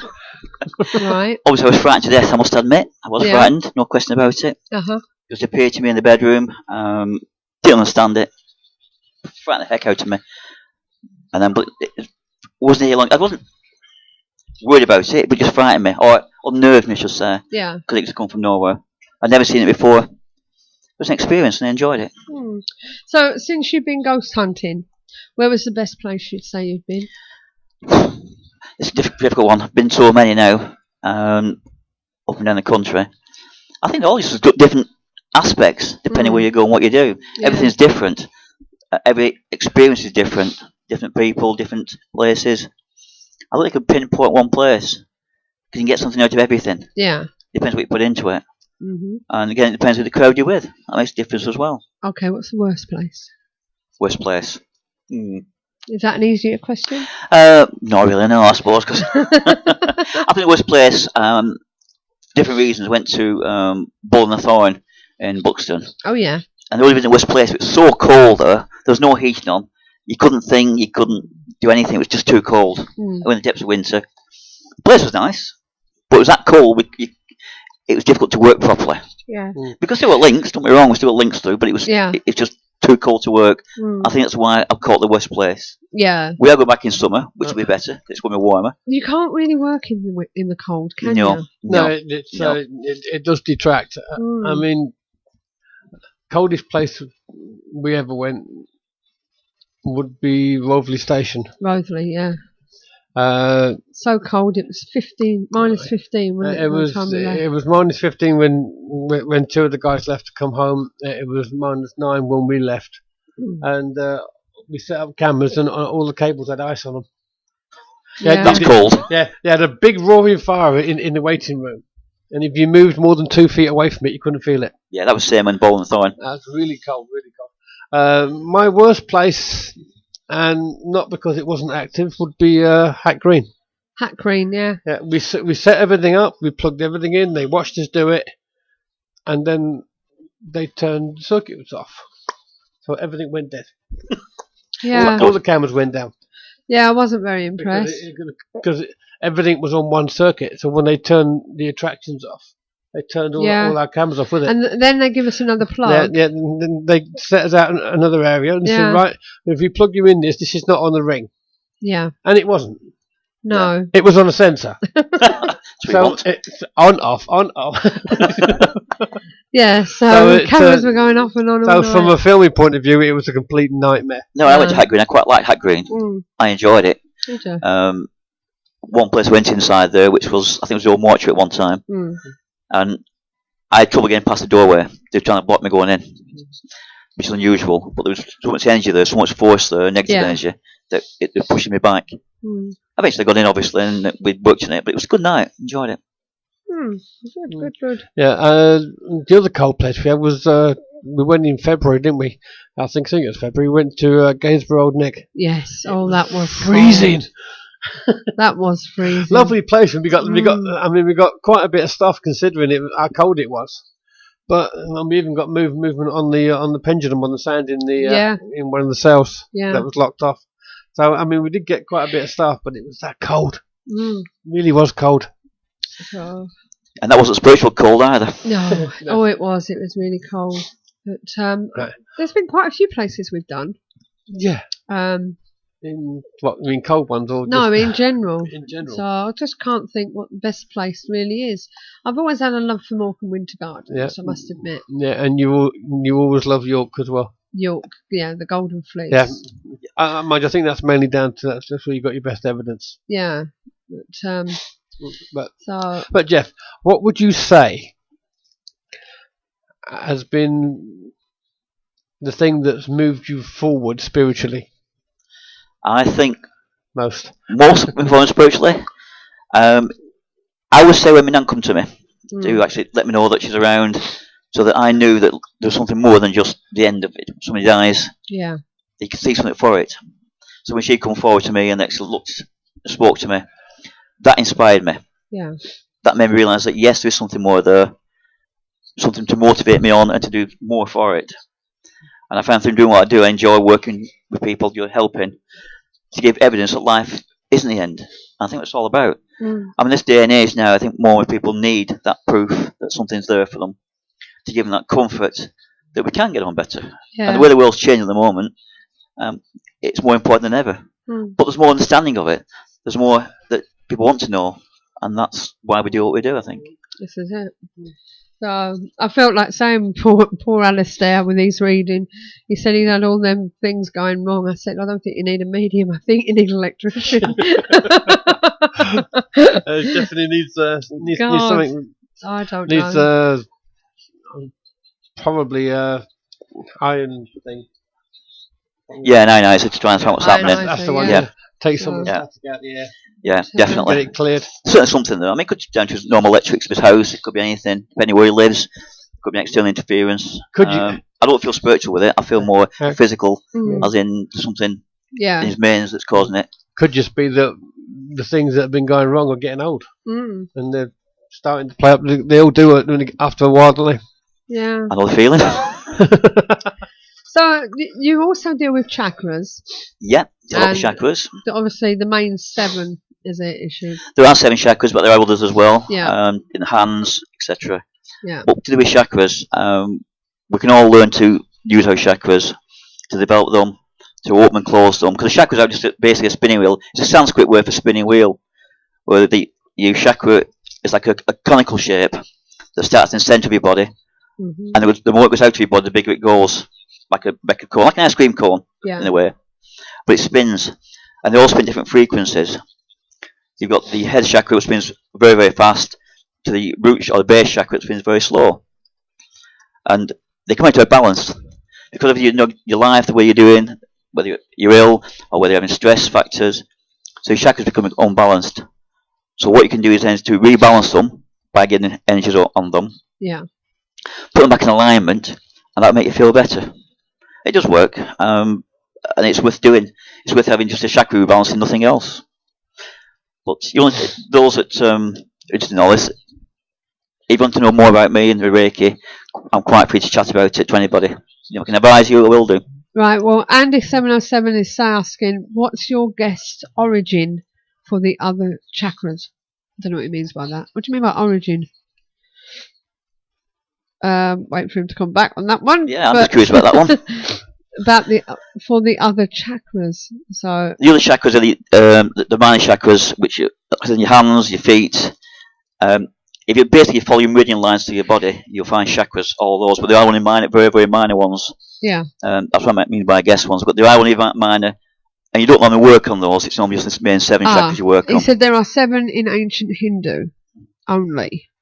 But he's asking what the other ones are. Yeah, well. Yeah. I'm sorry, I'm wrecking the joint here. The 7 main chakras in Hindu, but that's been adopted now for the Western culture and other cultures going forward.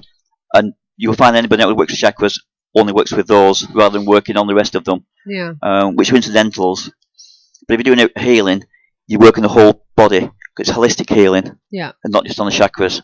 So I won't get too much enamored with that. I just work on everything. Right. Now, when you say you've got hand chakras, are we talking here? Yes, the centre of your palms. So that tells me, well, my feeling for that is if we've got them there, we've got them in our feet. Yes, soles your feet. I mean, I'm actually thinking of the cross. That's exactly it. Yeah, that's spot on. Yeah. Yeah, I think this all stems from Christ on the cross. This is where they nailed to his hands, not to put them to the cross, but to try and destroy the chakras. This is my belief. And this is what I think with his feet as well, to try and destroy those chakras so they can't re-energise. Andy's asking, have you read the author Arthur Avalon? He did Serpent Power. I've not been in touch, not heard that one, no, to be honest. No. That's something worth looking at. Yes, so... Sorry, I take it that's about your chakras and that, Andy. So... It is a big subject, but you can go on forever. Yeah. And for those of you that didn't hear what I just said, because my mic was off, idiot that I am, Andy707 asked Jeff if he'd read Arthur Avalon, who did a book called Serpent Power.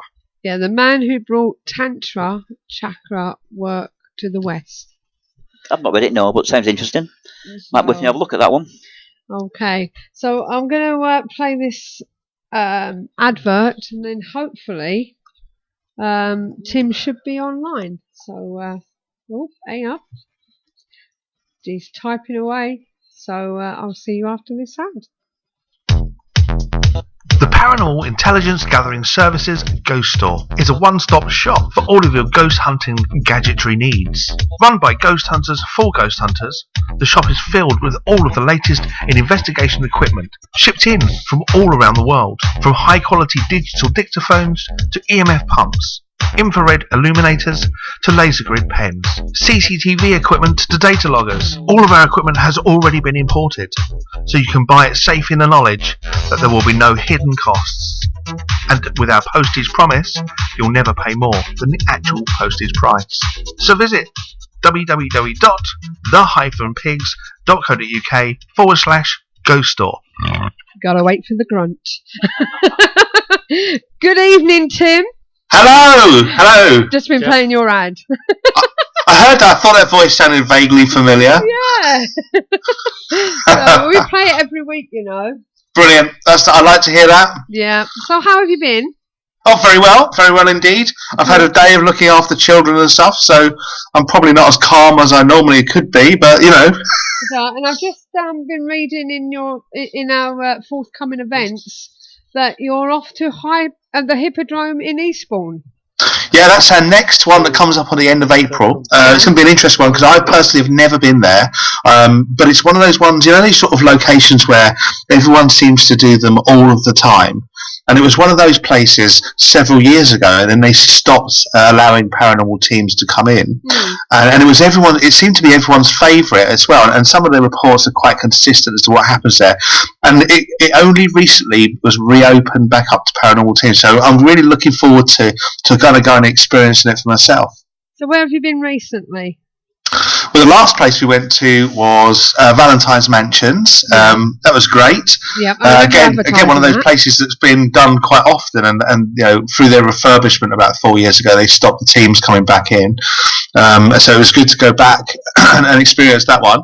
Quite an interesting place. Before that, we were back at Brighton Cells, which is great because it gave us the opportunity to continue on from where we left off last time. Yeah. And it was good because what I quite like about when you go back to places is you can pick up from where you left off, because it's like you do an investigation or you're there at the location and you're just doing what you do. And then you come away and you reflect on it for a couple of weeks, and you go through the stuff that you managed to collect, voice recordings and stuff, and you come up with stuff. And you always have those kind of unanswered questions, don't you? Yeah. So when you can go back, it's great to get back there and trying to work out some of the things that happened, or maybe or go a bit further with some of the experiments, etc., and knowing the results from last time. So I really love doing the return visits and stuff, personally. Yeah. Now, just to remind everybody, you're from a group called PIGS. That's right, yeah. Which stands for? Paranormal Intelligence Gathering Service. Yeah. Because we used to be called something different, actually. It used to be called the Pigs, which basically was Paranormal Investigation Group Sussex, because everyone tends to put their location in their names, and we were no different to that, years and years ago.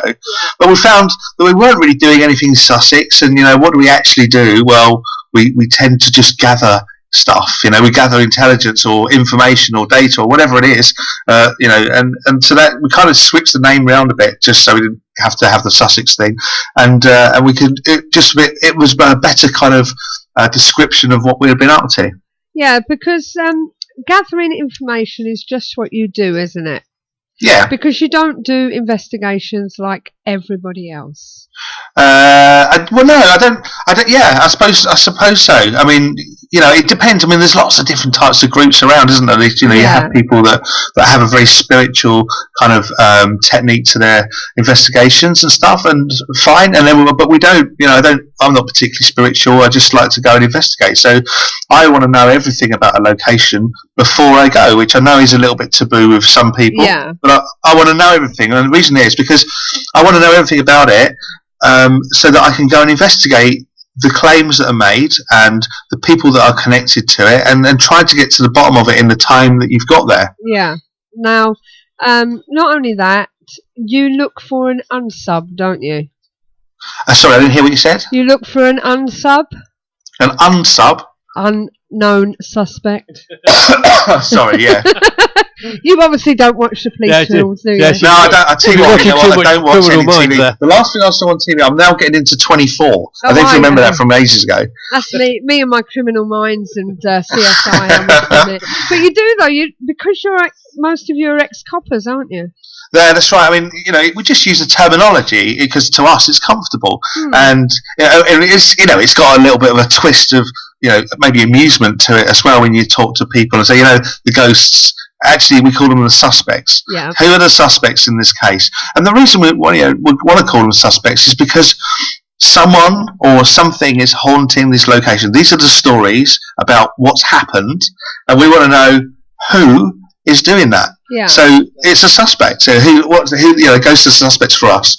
And then there's lots of terminology in terms of when we're doing maybe a public event. One of the tools that we use is an incident board that we'll have, and we do witness statements, and that's an old one, but and it's like just likening it back, and sometimes using a different phrasing for stuff makes it more understandable for people that don't have a connection.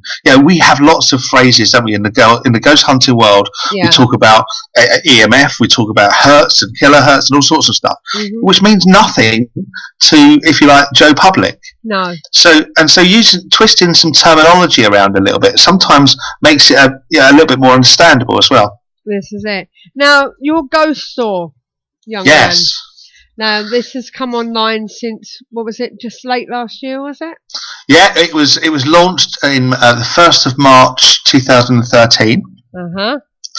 And we launched it, or I launched it, thinking, well, we'll see where we go. And we had a collection of products, an initial investment to see where it was. And it's done incredibly well. It's done better than I thought it would have done. But what was quite surprising about it is that the mix of stuff. When we started, we had a mix of traditional stuff, spiritual stuff, and electronics. Yeah. And over the year, what's happened is that actually we found that people don't visit the pigs looking for spiritual stuff, which I suppose isn't surprising. No. So what I've done, I've decreased that range of stuff, and I've increased the range of the stuff which people do typically come looking for with us, which is more the electronic stuff.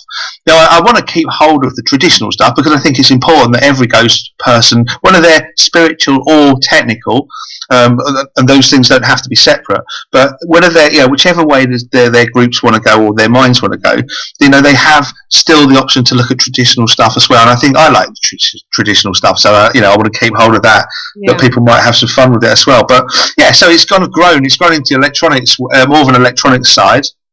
But we were doing so well, and then all of a sudden, one of our major suppliers in Australia, Jason, he had an injury. He electrocuted himself and caused some really, really nasty internal burns on his arm, and he was unable then to work. Unable to have proper motor function in his hands and stuff, which meant that our order just couldn't get made, and it stayed there. I ordered a load of stuff in November, and I'm still waiting for it now. But I've spoken to Jason of it almost every week about this stuff, and he's getting better. He's employed someone to help him out, and he's my dispatch date is now Monday next week or tomorrow. So I'm so happy about that. I will finally have some stock back. I bet you are.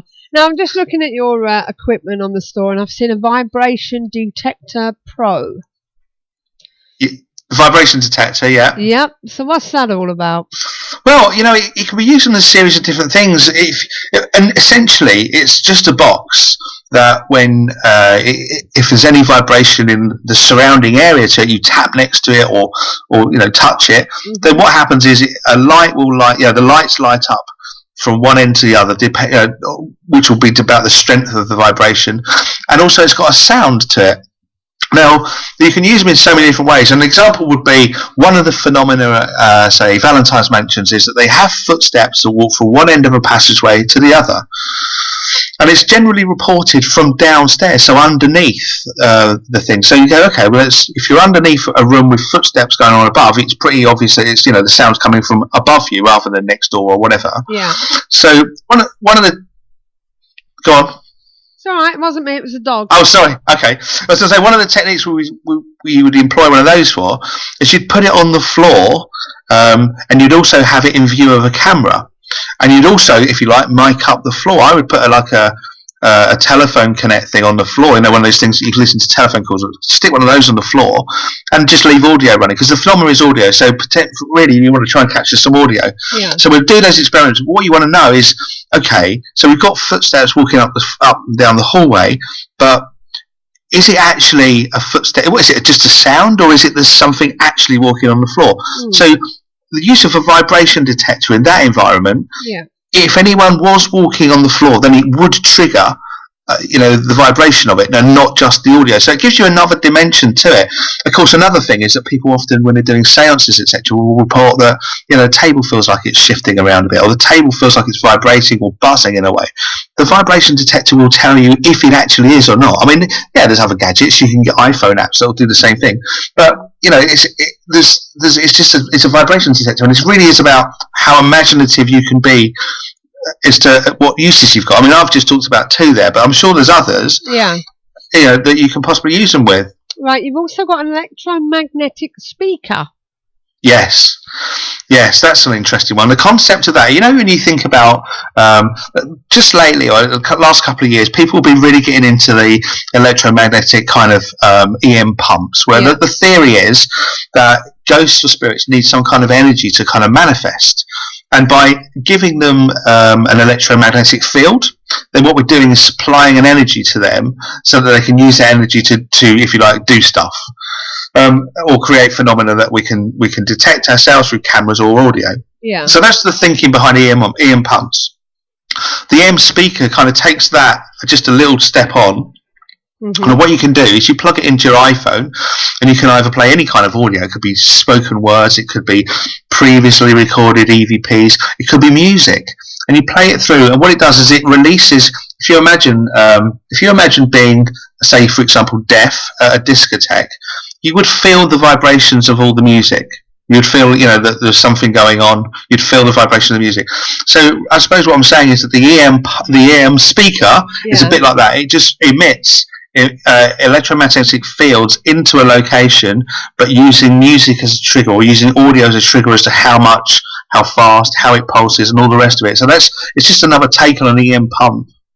Right. Okay. And I've just seen something else here that I found quite interesting. The soft toy proximity. What's with the teddy bear? Well, to be honest, it's one of those things that we've got a pig and we've got a dog, I think, haven't we? We had to have the pig one, didn't we? I mean, as soon as we could see them. Well, basically, the concept with these is that if you're dealing with a trigger object phenomena, where typically you'd be dealing, I suppose, with reported, people use toys and stuff as trigger objects, or cars or whatever, and it's just pretty much like that. But what it has built into this is a proximity circuit. So what happens is, should anything touch or go close to it, then it creates an alarm, or whereas it will light up. And in the case of these ones, the eyes light up, right, and it gives like a little a sound, so you can hear it even if you're not in the room. Okay. Well, some of the guests on the chat room are preempting my my questions. Somebody's also gone on the website to have a look, because I put the link on there, and they want to know what a raw dive or raw div diode receiver is. Okay. The roundabout diode receiver. Now, the way it works, this guy was a German scientist dating back into halfway through the 20th century, if you like. He was a scientist which was really into trying to record EVP, but in a different way. Yeah. And he did loads of experiments with his technique, and basically it's a bit of electronics, like a diode instead of a microphone. And I suppose the best way I can describe it is, if you think of a wartime crystal radio, it doesn't need any kind of electricity to power it. It just works, right? So it kind of goes like, so the crystal tunes into a frequency, and you can tune that on the crystal radios by changing the length of I don't know, it's all technical stuff. But anyway, the crystal radio basically as a microphone. Now, when I've used these, when you record EVPs, you go back and you can hear everything the microphone says, and you have to listen to everything. The great thing I find with the roundabout diode is that if you use software to do it, you look at the sound waves on a computer, and you can see where someone spoke because there's a wave there, and you can see the silent bit because there's a flat line. When you use the roundabout diode, don't expect anything other than a flat line, because what you're recording, if you like, is just the frequency. Now, what happens when it gets interesting is you get some sounds in there, and they're not like radios, that you get some kind of communication. I use it every time we do an EVP session or an investigation. Just put a dictaphone on, leave it plugged in for the couple of hours or something like that, and then look at the files. So what I've been finding is that most of the time you get nothing, but I've had two really interesting hits. One at Phil Place with it, which was where on normal EVP people were trying to communicate with what they said was a child, and the reason they said that is because of a session that some experiments they'd done earlier. They felt we're talking to children, etc. Anyway, what was really interesting about this is all of a sudden this child's voice could be heard through the roundabout diode experiment, which I couldn't, and it was only there for maybe a couple of seconds, and said, well, not a couple of seconds, it said a phrase, about 3 words in a row, and then that was it for the entirety of the hour. So I can't, was it radio interference? No, it doesn't, because it doesn't work that way. It was just this voice that came from nowhere, and it wasn't picked up either on the audio recorder, which was using a microphone to do the work with. So from that point, it's another angle of doing the EVP experiment, but you have to do it in a different way. I would just say, look, if you're going to do roundabout diode stuff, just plug it in and leave it running and go back and have a look. It's just another way of collecting a piece of data. Now, you also do DVD recorders and CCTV cameras. Yeah. Now, I've looked at the ones that we originally bought back in the day, which we got from Hong Kong, which cost all of about 99p.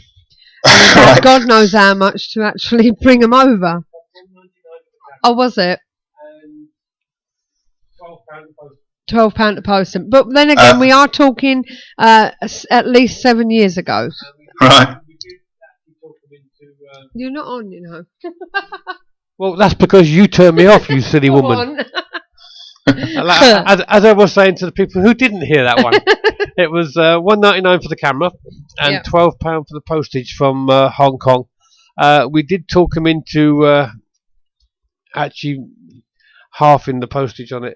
We bought 12 cameras. Yeah, but we are talking over 7 years ago. I think they eventually charged us about 30 quid for the postage. Yeah, but we're talking here 1999 these now for these IR LED CCTV cameras. Yeah. The ones like the ones we originally bought. Now, obviously, at the end of the day, that's about the right price, isn't it? Really now, or maybe more. It's a good starting point. Yeah, I mean, you know what? I think there's been a lot of change in the market of CCTV. It may not be obvious, and to be honest, to some it probably sounds quite boring. But the cameras have changed in how they send the signals to the recorder, and so much has changed. Now, what I found, when I first used a CCTV setup, I spent bloody hundreds of pounds because I kept getting it wrong. I kept buying something that wasn't really suitable. I kept buying a camera which had too much of a kind of zoomed view of the room, so I could never get a good view of the room. And then I'd buy cables, and I'd buy them just because they were long rather than because they were good.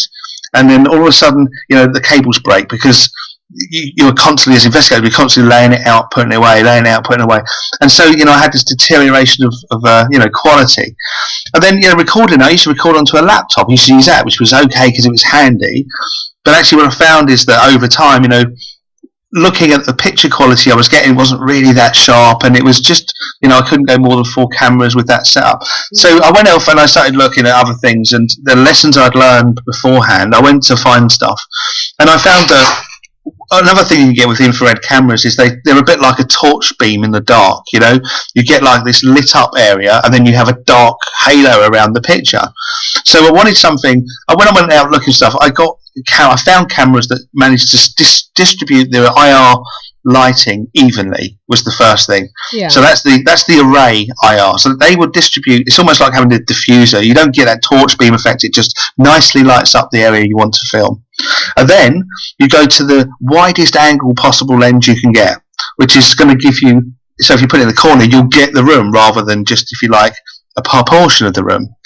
And then, are they robust? Well, they need to be, because how paranormal investigators or how paranormal teams use them, we're always dropping them, we're always putting them up and taking them down and carrying them around or driving them around in cars. They've got to have like a metal body to them and a nice robust feel. And of course they have to be tripod mountable, because of the way we also use, you don't stick them on ceilings, do we? You used to put them on a tripod. So once I found all these things about what I wanted, I found some cameras which fitted that bill, and I've used those ever since. And I'm personally so happy with the quality of the cameras that can give us. However, that's not the end of the story. That's just the cameras. When it comes down to recording stuff, the digital DVR is so much better than the laptop, and the reason is it gives it a much bigger frame rate. I can get 720, which is kind of high definition, if you like, on 2 cameras. The rest of it fall back to like a much smaller frame rate, which is 480, which is still good, but it's the thing is, do you really need high definition CCTV? Having used it a few times, no, you don't, because it just has massive file sizes that take hours to export and stuff. So, but you can turn the high def off and just use them all at the same thing, which is great. So you got 8 feeds, good quality, and you got the adaptation. If you want to set in there things like motion detection and all that, or network it to the internet so it can be viewed by somewhere else, you can do all that with those recorders. The hard drives, it's up to you. You can put you choose the hard drive, for example. We've got one option on there, which is a 500 gig, which is massive for what we use them for. So that's, for example, the DVR straight in, plug in, nice and simple to use. Just plug it in, turn it on, and it works. Is what we're looking for. But the biggest thing I found with CCTV is the cabling. Yeah. If you have lightweight cables, there's a couple of things likely to happen. You're going to get a deterioration in the signal, or you're not going to get a great signal to start with, especially over a length of, say, beyond 30 meters. Yeah. You'll find that you might get a weaker signal, or you have to use an amplifier, and then all of a sudden you get interference, and so it goes on. So I use like a really thick BNC cable, and it has to be not like a solid core because they break when you constantly wind them up and put them out again, but a fibered core. And I found somewhere that did them.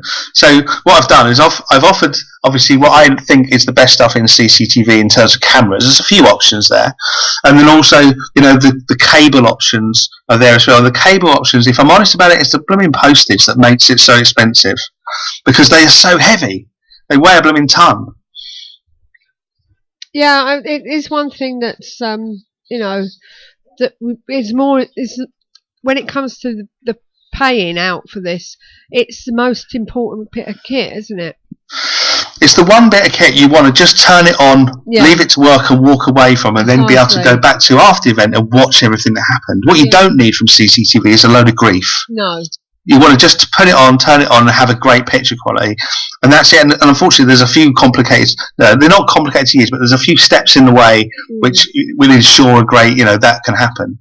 Yeah. And if you don't get it right, you end up with footage which is fuzzy, and we're trying to catch phenomena. You don't need to be putting up with fuzzy footage. You're going to get enough criticism as it is if you show a ghost on Facebook, regardless of it, and then you're going to have a fuzzy picture as well. You've got no chance. Well, this is it. So it's about having the best quality that you can get, and that's a reasonable price that you're putting on there as well.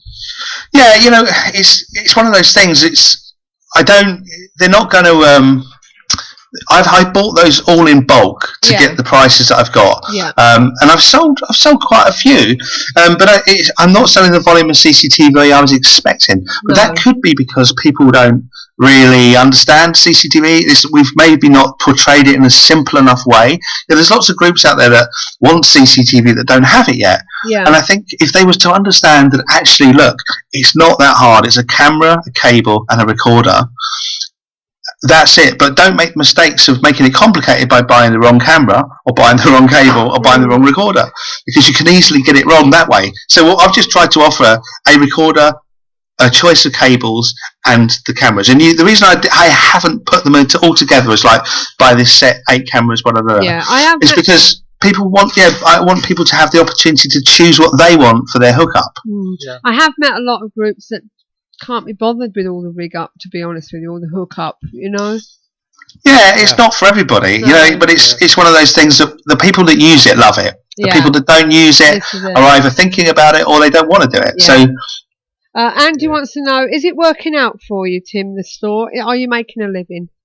I think the store's working extremely well. Am I making a living from it? No, I'm not. It's but then I didn't expect to. Things have to grow, and the ghost store's performing very well against where I thought it would. It's not going to buy me any. It's not going to buy me a Mercedes or anything like that. No. That's just not going to happen because the very nature of it being electronic goods means that actually they're all of them are low margin. So I don't make hardly anything off of them, but I'm a business, and that's what I want to do. And every business has to make something. Oh, yeah. But I try to keep my prices in line. I'm not. My thought is, if I suddenly go, I'm going to make a load of money, that's not going to happen because no one's going to buy it. No. So I'd rather just literally have a great product available for people in the UK to buy without the worry of the import duty and all that sort of stuff, and to have it shipped out. I always ship my stuff the same day I get the order or the next day, depending on what time the order comes in, so people get it quick. And then I want people to be able to buy stuff and not have to wait 3 weeks for it to come in from America or wherever. So, from those, the benefits of buying from the ghost store are pretty much quick delivery, no import taxes, etc. And obviously, I'm aware of the competitors, and I keep my prices as in line as I can. Steve? Yeah. I tell you what, we do need. We need a decent winding system for the cables. A what system for the? A winding system for the cables. When you're winding them off. Yeah, we do. You know what I use? I went to B&Q and I bought some lawnmower cable spools. But they're not, you don't wind them with your hand. It's literally like a flat thing, and you wind a cable around it. They're great for what we do. Yeah. But I've been looking and looking. Do you know what we really want? You know those extension leads you can get, where you kind of like pull them out of a reel, and then you reel them back up again. Yeah. That's what we want for those CCTV cables. But I can't find the blank spools anywhere. Yeah. We've been using hosepipe reels. Hosepipe reels. Yeah. But they're bulky. Yeah. So to say that the room that they take up will be a challenge. Yeah, I mean, we've got to the point where we've been going 7 years now, and it's time for us to renew our cables. Yeah. And we can do with another 4 cameras, actually. But so expect a call. So we've got to wait till we get some funds in, which hopefully will be soon. Yeah. I think, the cables are a major thing. I think very carefully about how long you want the cables to be as well, because I personally use 50-meter BNCs, which is great because they stretch a long way, but actually it means that also that they're really heavy, and sometimes you only want to go like 10 meters down the whole way, and you've got all this other 40 meters of cable to try and find a home for. So it's kind of important to kind of get the cable lengths right as well for what you normally use them for. Now, Andy has said, even better, the way a Hoover works, you press the button and whoop, in it goes.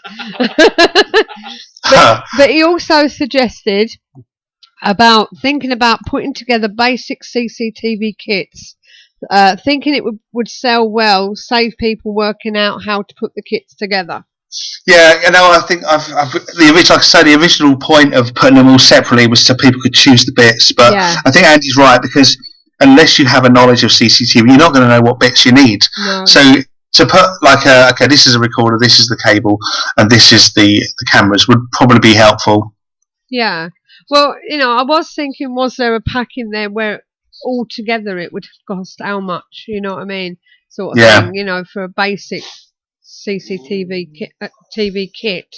Your basic DVD recorder, your 4 cameras, and you couldn't really include the cables because you wouldn't know people's lengths. So well, this is it. So Yeah, I mean, maybe what I should do is go find some. The cables I've got listed are the top end cables, and I think, to be honest, if you was to once you bought a kit, with 50 meters worth of BNCs or whatever, you'd probably spend more on the cables you would have for anything else. So maybe what I should do is have a look into some, if you like, mid-range cables as a choice. And use those to put the kits together with an option of the different cables and stuff, or no cables, like you say. Yeah. And then the cameras and the DVR going as a package. Yeah, like I said, people can be a bit lazy and don't want to deal with it.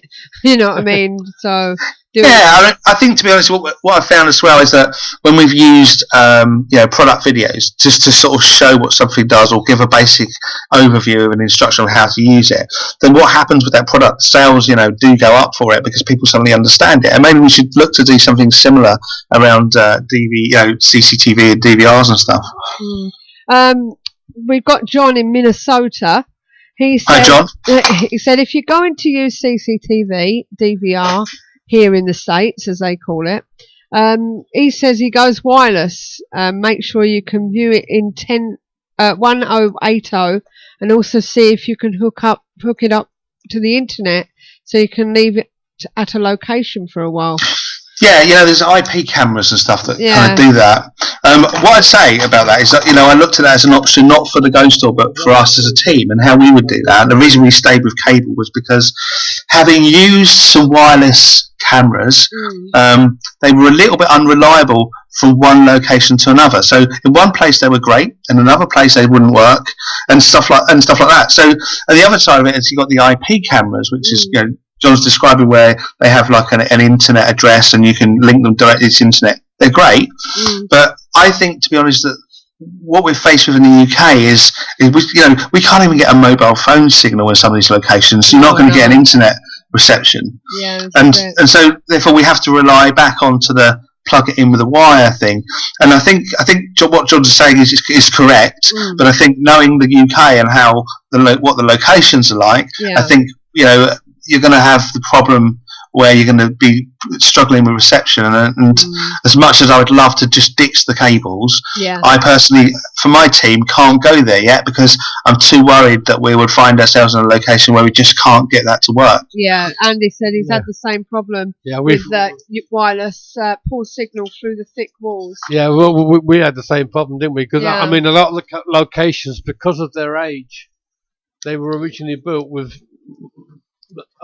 walls over a foot thick. Yeah. I mean, absolutely. I mean, it's great for insulation, but it's terrible for pictures. Yeah. Well, it is, and some of those wireless things get knocked out by broadband routers.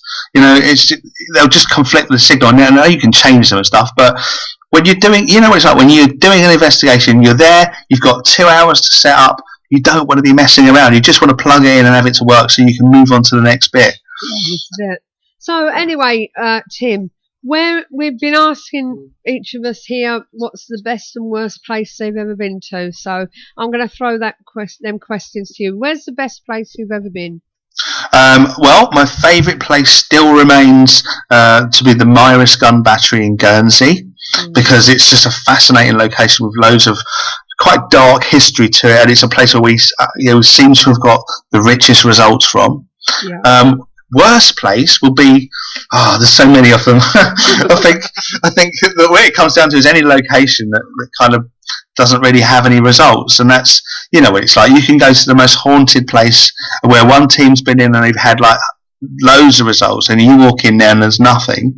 Doesn't mean to say they got it wrong or the location's not haunted. It just means to say, while you were there, nothing happened, because you know what this is like. It's very much, you have to be in the right place at the right time to catch anything.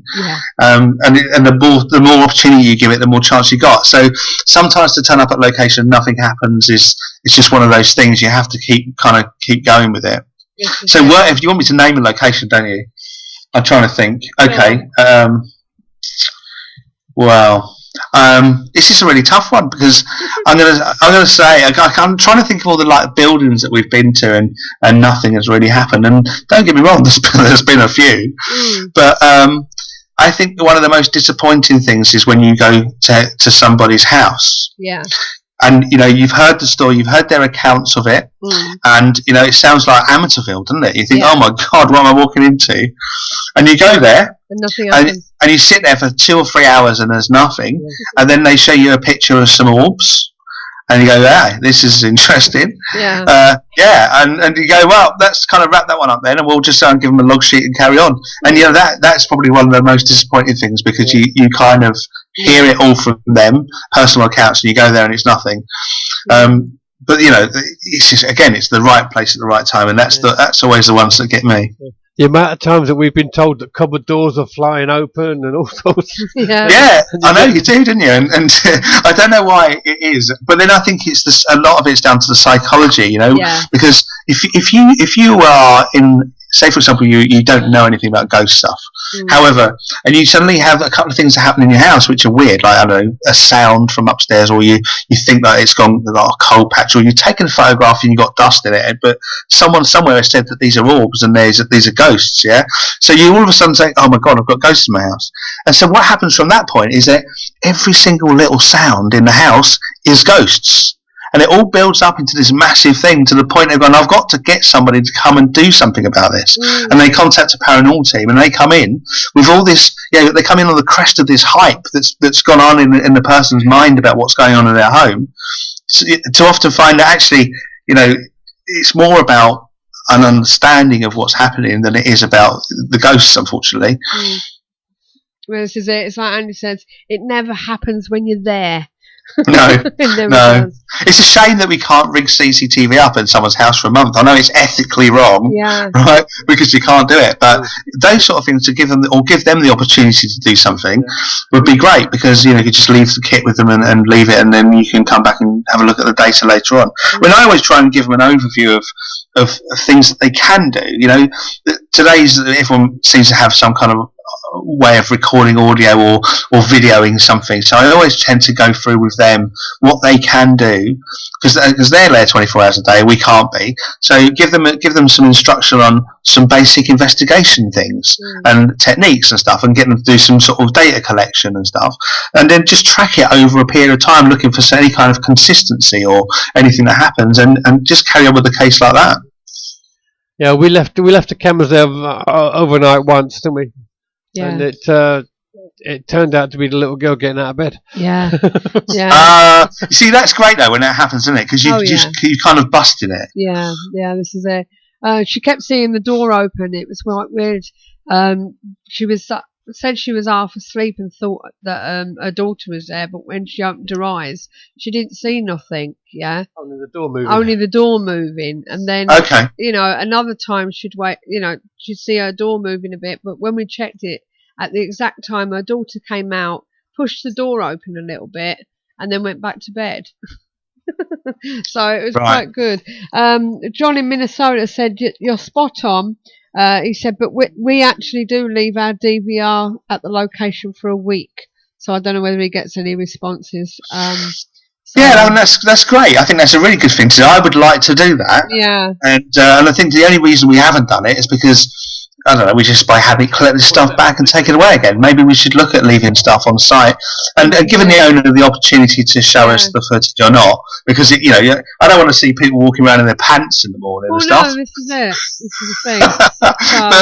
So there's a bit of that to sort of deal with. But if they've got the opportunity to be able to do, investigate for themselves, then I think that's probably the better way. Yeah, yeah. So, well, before you go, I'd just like to thank you for my achievement award that I got. Yep. Well done, Sue. That was great.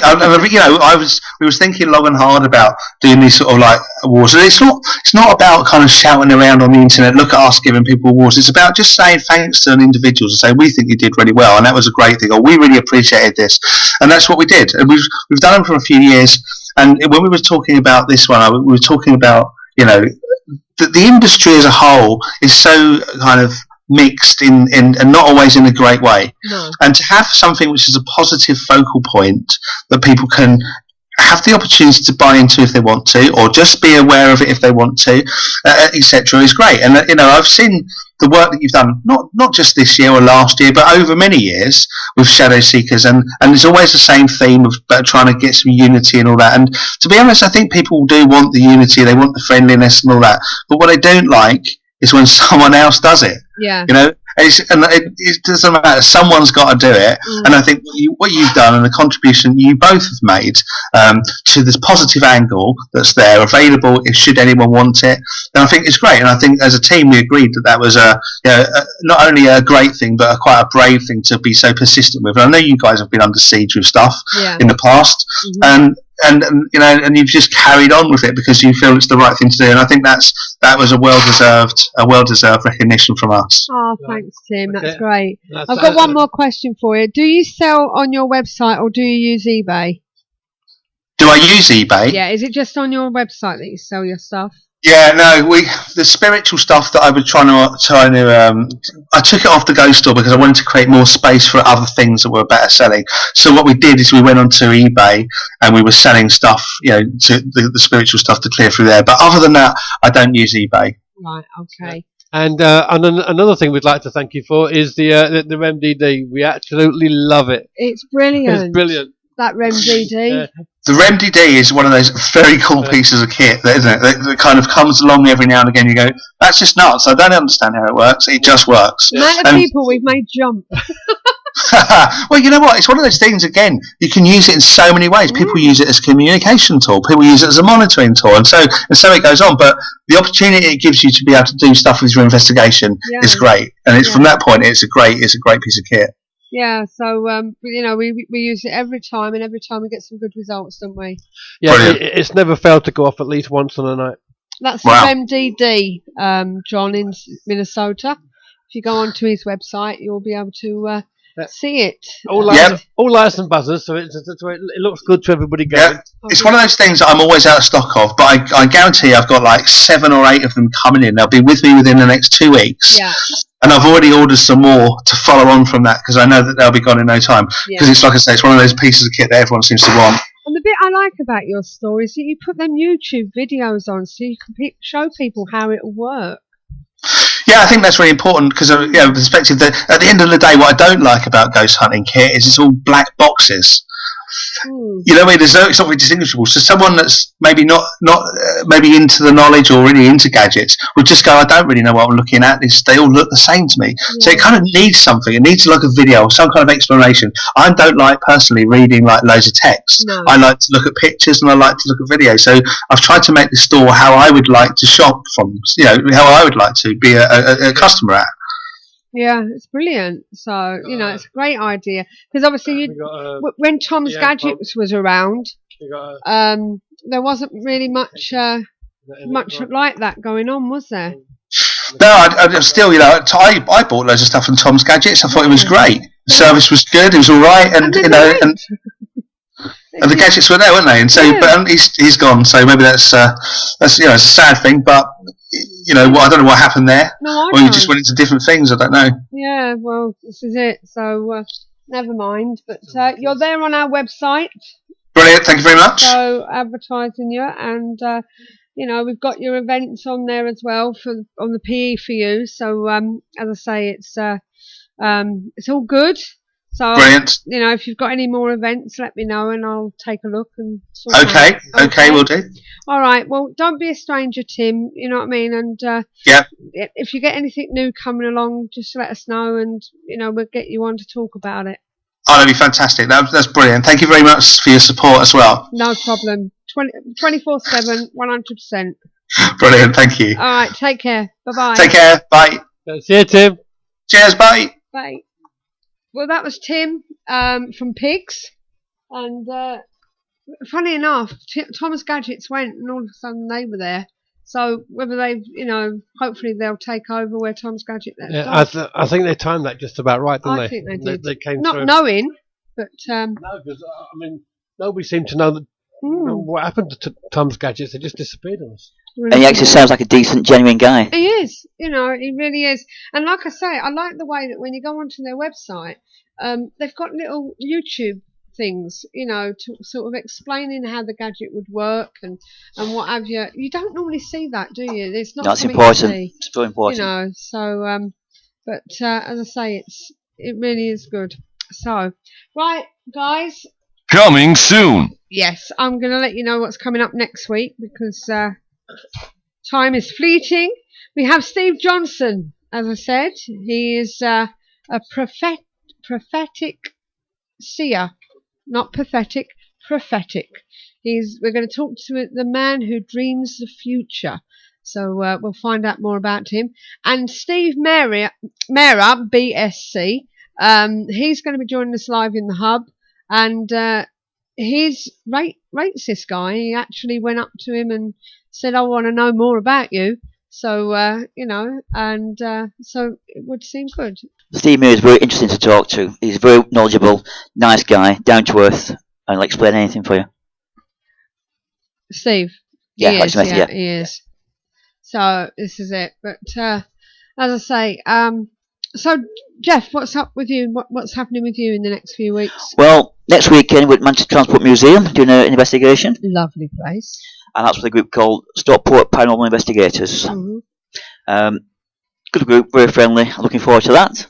Not been there before, so it should be interesting. It's a nice place, and as I said to you before we came on air, the guys that actually run the place do it all voluntarily. They don't get paid for it. Oh, that's amazing to do that. I mean, it's dedication. They've got really pride in that place, you know what I mean? And, they do love it. And they love the investigations as well, so, But it will be good. But as I say, it is a nice place. I think you'd like it. There's this Stockport Paranormal. Is this where you are now, or is it a freelance? I'm with Stockport Paranormal Investigators. Getting involved with them more and more as we go along. Being a medium, I enjoy that side of it.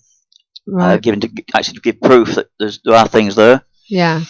I have to dedicate to doing that side of things, and it's very interesting. Like I said before, I think more people want to know about the paranormal side of it, spiritual side, paranormal side, and it's getting more prevalent. So, but we tend to find that more and more people go on ghost hunts. Some a bit of fun, some as a night out, even birthday celebrations on it.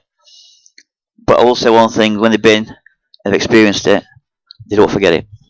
No, this is it. So, as I said, next week we've got John and that coming on, and the week after that we have the people that we were supposed to have had on the other week when I had the night off, Carol Mitchell and Jim Armstrong from Truth Seekers.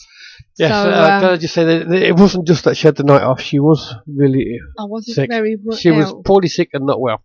We are actually doing an investigation this Saturday, a team one, and it happens to be at the first place we ever actually investigated, a private one, and it was quite funny. We went to an investigation for another group to help them out. One of their guests was the niece of the bloke that we went to look at his mill back in 2007, and then she gave him our number and he said, do you want to come and have a look again and do the next floor up? And he's also got the keys to Macclesfield Castle, which isn't there anymore. So we're going to see if we can pick anything up from the keys, a bit of psychometry as well. See if we can pick anything up. Well, good luck with that. Yeah. So that's it. So that's the end of March. So I hope you've enjoyed this evening. And welcome to April. And April will be on Tuesday. And I'll see you in April. And please enjoy yourself. Have a nice week. And if the weather's anything to go by, they reckon we're going to have a heat wave this summer. That will be paranormal. Well, we've had a complete washout of a winter, so why not? Yeah, well, this is it. So until next time, all that's left to say, do you want to join us, Jeff? Keep the paranormal friendly. Good night, God bless. Thank you. This is where it's at. To see in the night, to measure the spike, to see how cold it's been. I buy my kit so I won't forget the ghosties that I have seen. The Paranormal Intelligence Gathering Services Ghost Store. So visit www.the-pigs.co.uk/ghost store.